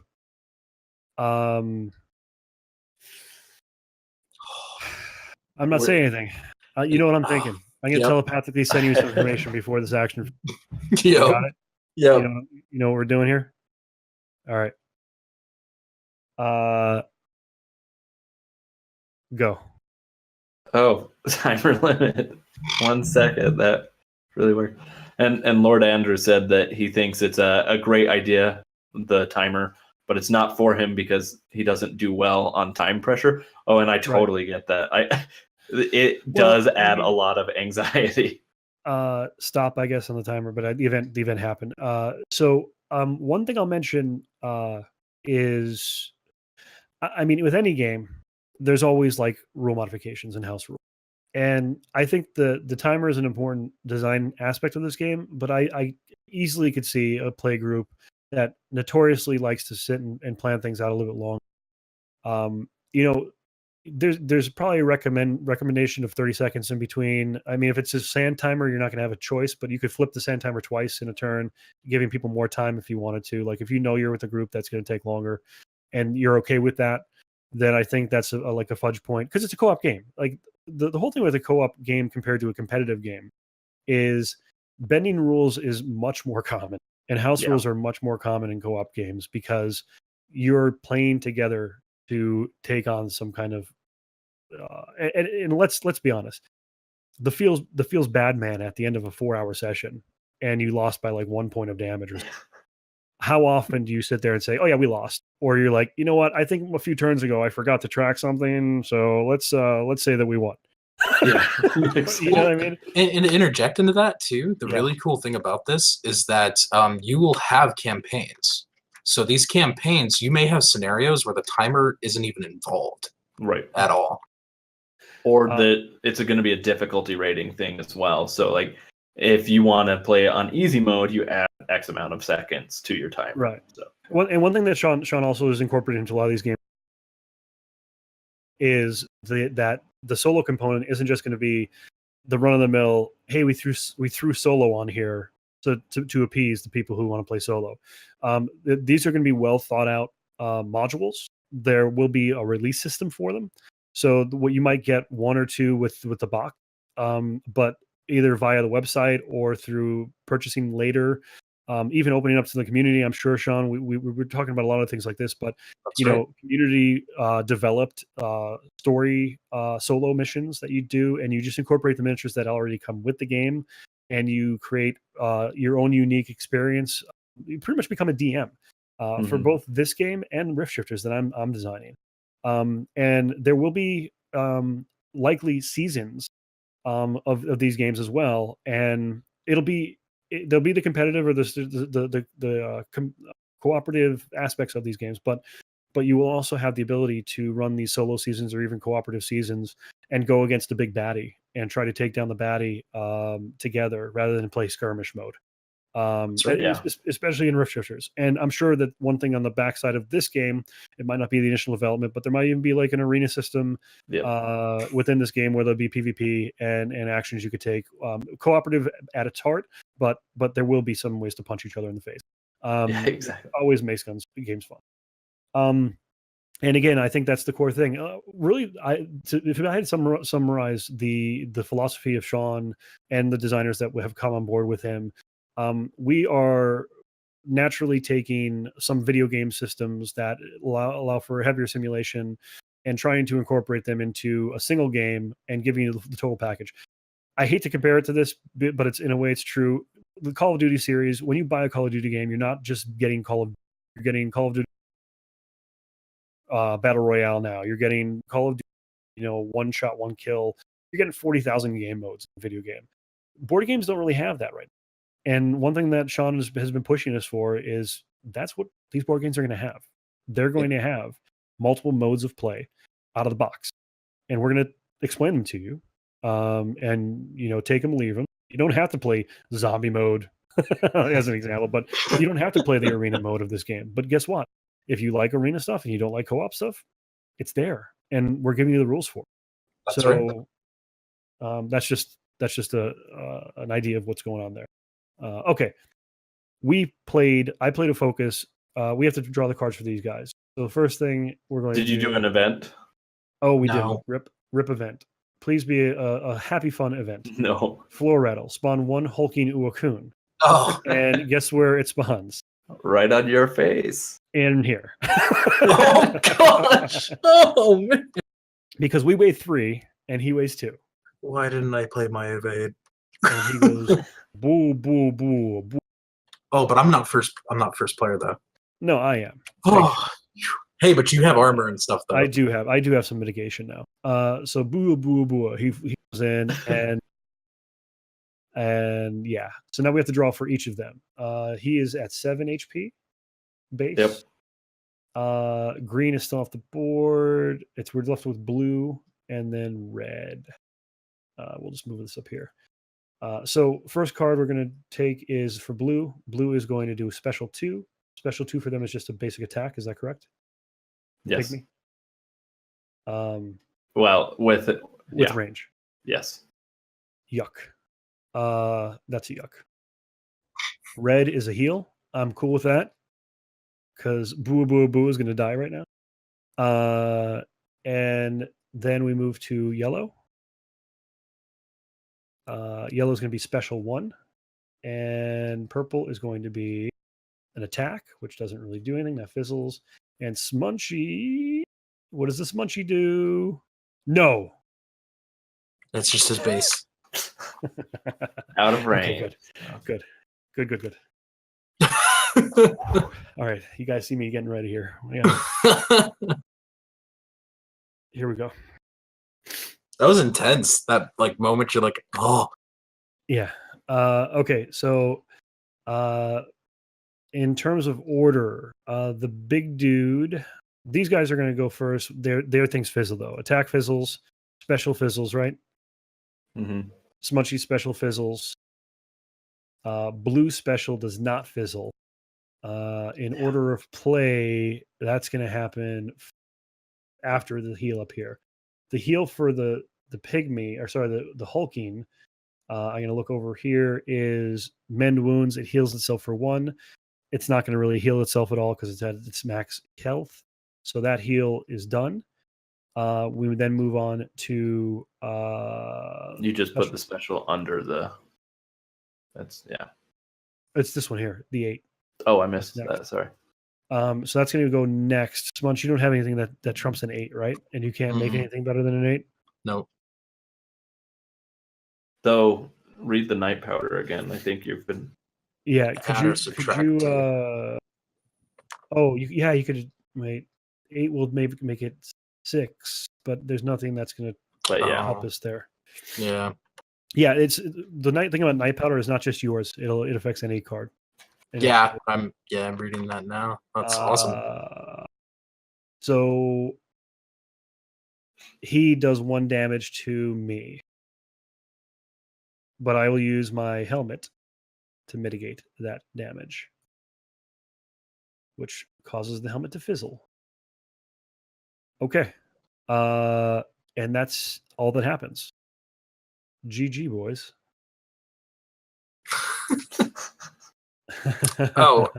You get healed too.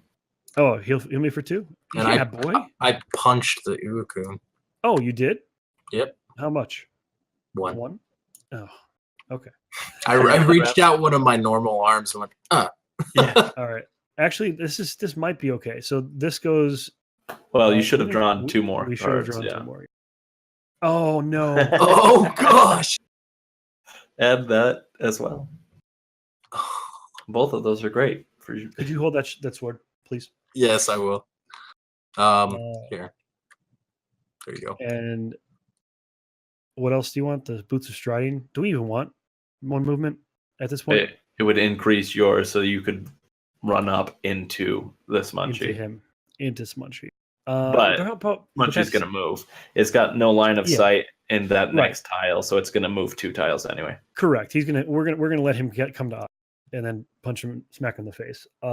Which gives us 1 more turn, ish. Okay. So you're holding the sword for me. Thank you for that, sir. You're welcome. I think that's it then. So now we just go on to round maintenance. So we. Did you get your class points? Actually, pass start token. There, enemies move. So he's not going to be able to move into us, but Smunchy will be able to move into his spot. These 2 will move up 1, apiece. Which means only one of you can fit in that tile. Which one? The one that Smunchy and the Pygmy are in. Correct. I'm not going in there. No, I know. I'm just. Yeah. There's options. Oh, I cheated.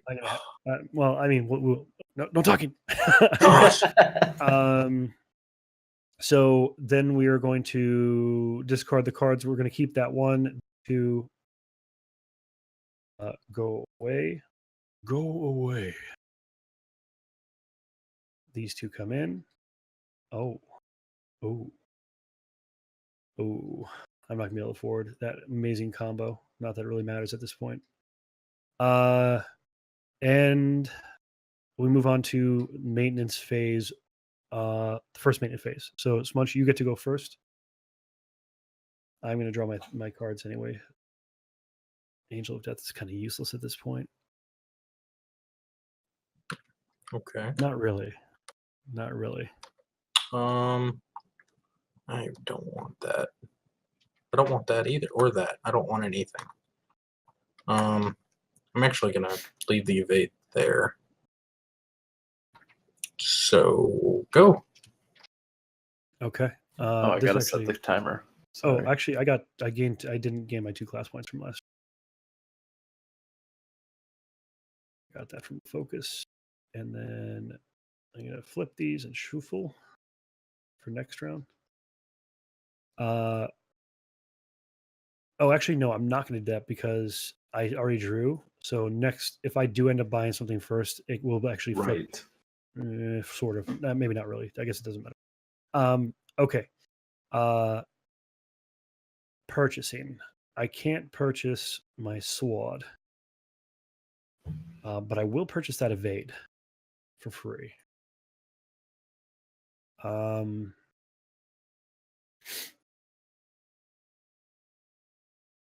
Okay. I'm ready. Are you ready? Yes. Is your body ready? My body is ready. Call it when you're good, Sean. And go. I'm done. Okay. I'm good. Well, the timer didn't go, so there we go.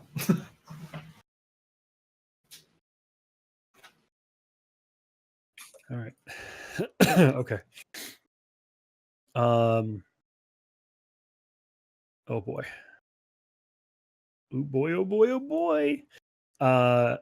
So first thing is first, combat resolution. We now have to find out what these guys are doing. So first one's going to be blue. Blue is going to attack us. Or me.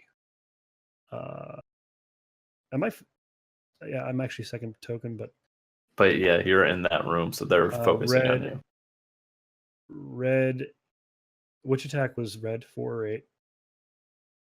Red's attack, like Okay, total value. Yeah, I got it. It's there. Oh, and then,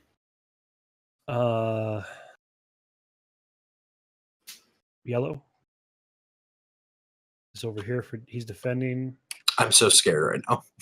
Purple is defending. I wish that were Smunchy. Oh god. He's attacking.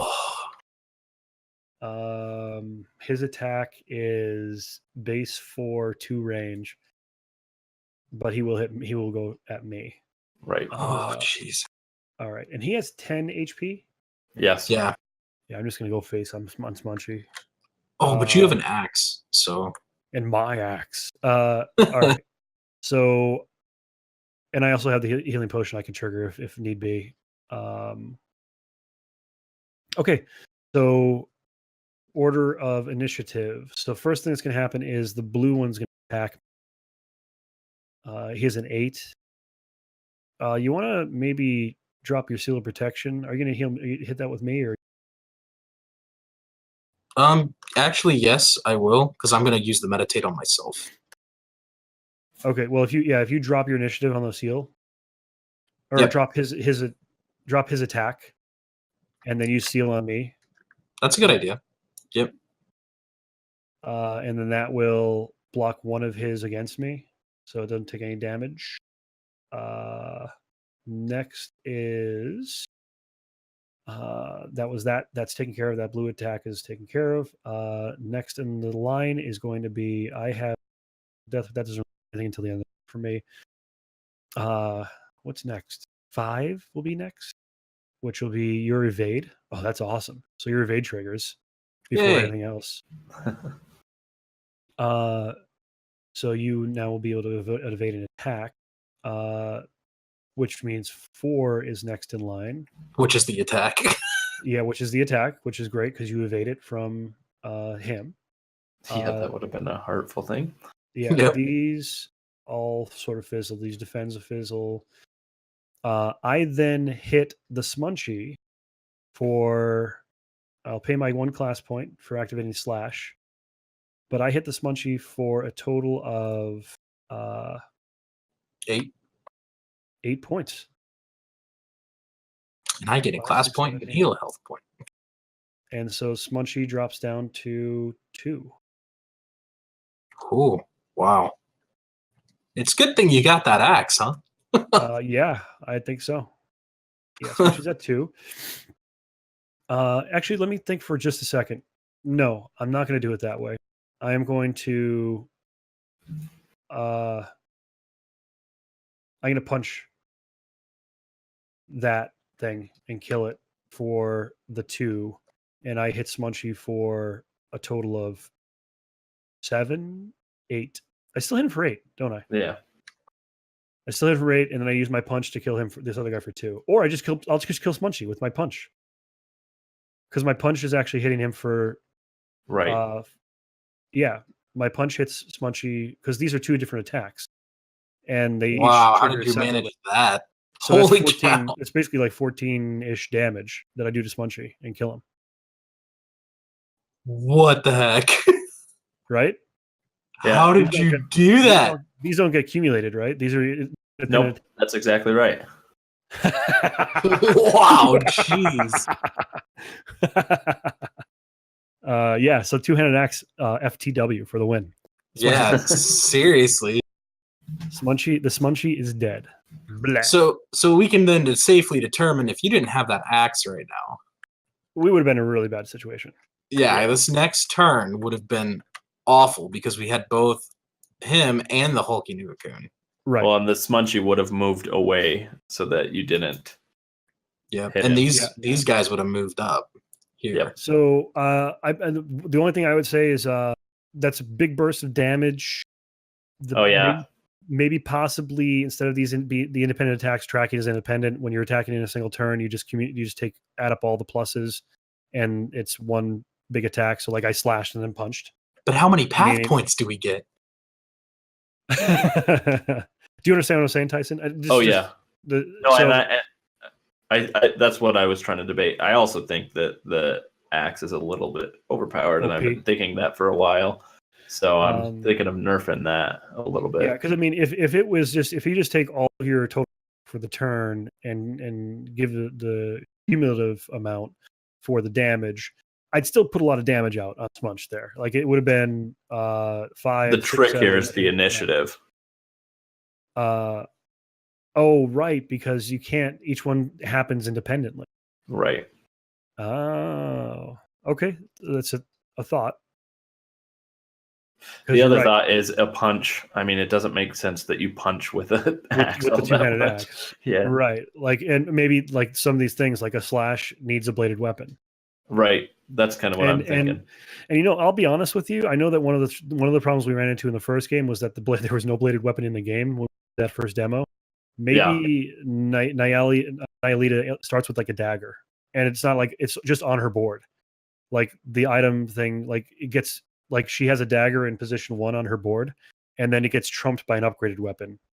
But she starts with like a shiv maybe, or a dagger or something, a basic blade implement where she could use those abilities, but at a lesser value than ones that you later would upgrade into. Right? Mm-hmm. Thoughts? I mean, I'm just. Yeah, no, I'm not. Brainstorming. I'm thinking through all of it, and I like them all. Dude, look at all my path points. Oh my gosh. So how many path points do we get for killing Smart? 8. Okay, so 8 for that. And I get 9 because of the ring. Yep. So so 8 points, and then we could use those to pay for things following the game. So after, if we did this as a one-off, it would just be over. But this game has within it a legacy component that's beyond normal legacy, because what you do after the round is completely up to you. And the buffs and how you basically would have a character sheet that you track your character with as you play. Every play session is fair game for potential of improving your own characters. And the other interesting thing is really a lot of things you're gaining. Yeah, it might give you some advantages, but the whole premise is that you could be any level, quote unquote level. You can be any type of character and go into any game with any. There's no like limits on who could join a game with each other. But yeah, so that is the current iteration of Temple of Ukro'Kaah, Paths Temple of Ukro'Kaah. This is going to be published by Smunchy Games. Tyson is the lead designer on it, and I am always excited about the stuff that Smunchy's putting out there. Does anybody out there in Chatland have anything they want to bring up, or any questions that they have for these guys before we let them go for the evening? Well, and I want to show this too, actually. Sure. Everyone looking at my camera, check this out. Oh, what is that? That is the printed model, the 3D printed model of both of these characters that he has in hand. So actually, there's a question I usually ask, and I forgot to ask you guys earlier in the stream, but I'll ask it now. Any conventions you guys are headed to in the next couple months here to wrap up the year? Yes, most definitely. So we will be at Comic Indie Con. We're actually one of their larger sponsors, and we'll be at Table 19. And I guess I should mention where it's at. Comic Indie Con's in Houston, Texas. So we will be there. We will have this game on demo. We will have Rift Shifters on demo. We will have Paths the RPG on demo. And oh gosh, we're actually going to have a lot of games. We're going to have Paths Factions on demo and a Rift Shifters micro game as well. Oh, nice. And Yesterday's War from Pangea Games. Wow. Yeah. So you're going to have a lot of different things demoing going on at that. Now that again is in, you said Houston? Yep. And this is the best part. We will be giving a 30-minute presentation on the world of Adia.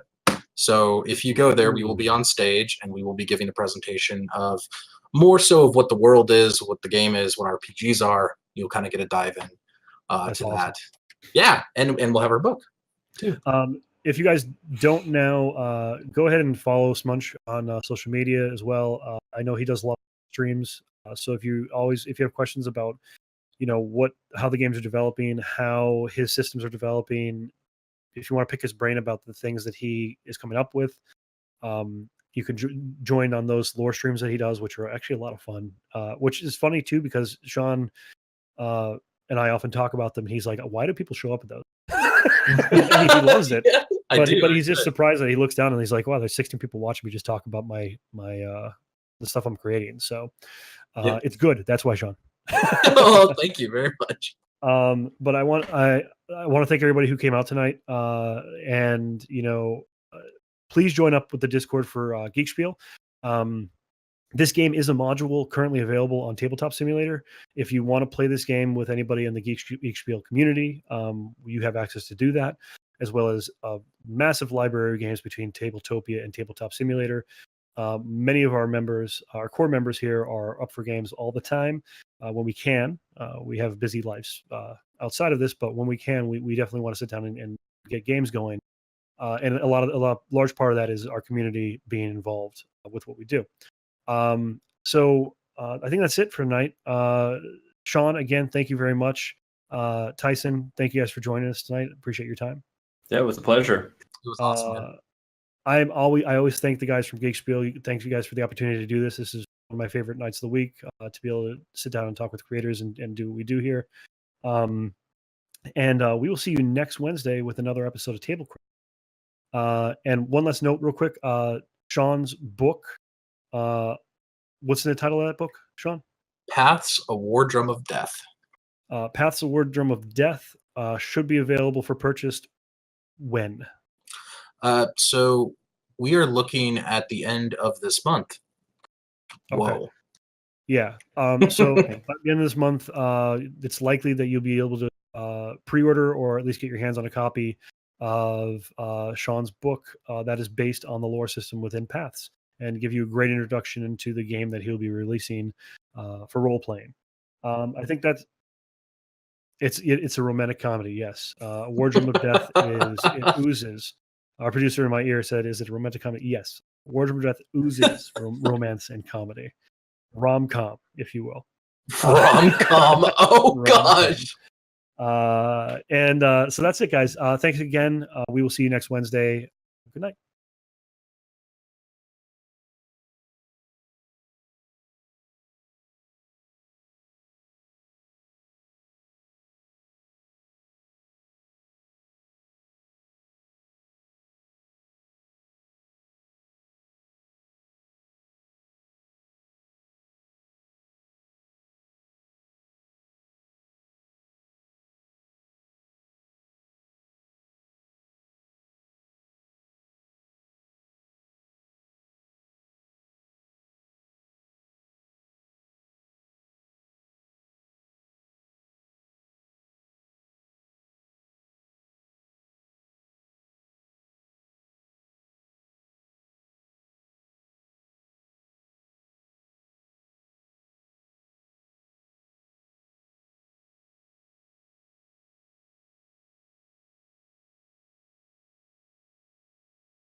If you guys have any questions about how we like the game, join us on Discord, and we can carry on the conversation. So thank you guys for watching, and we will see you next Wednesday on Table Crashers. Bye. Good morning, everybody.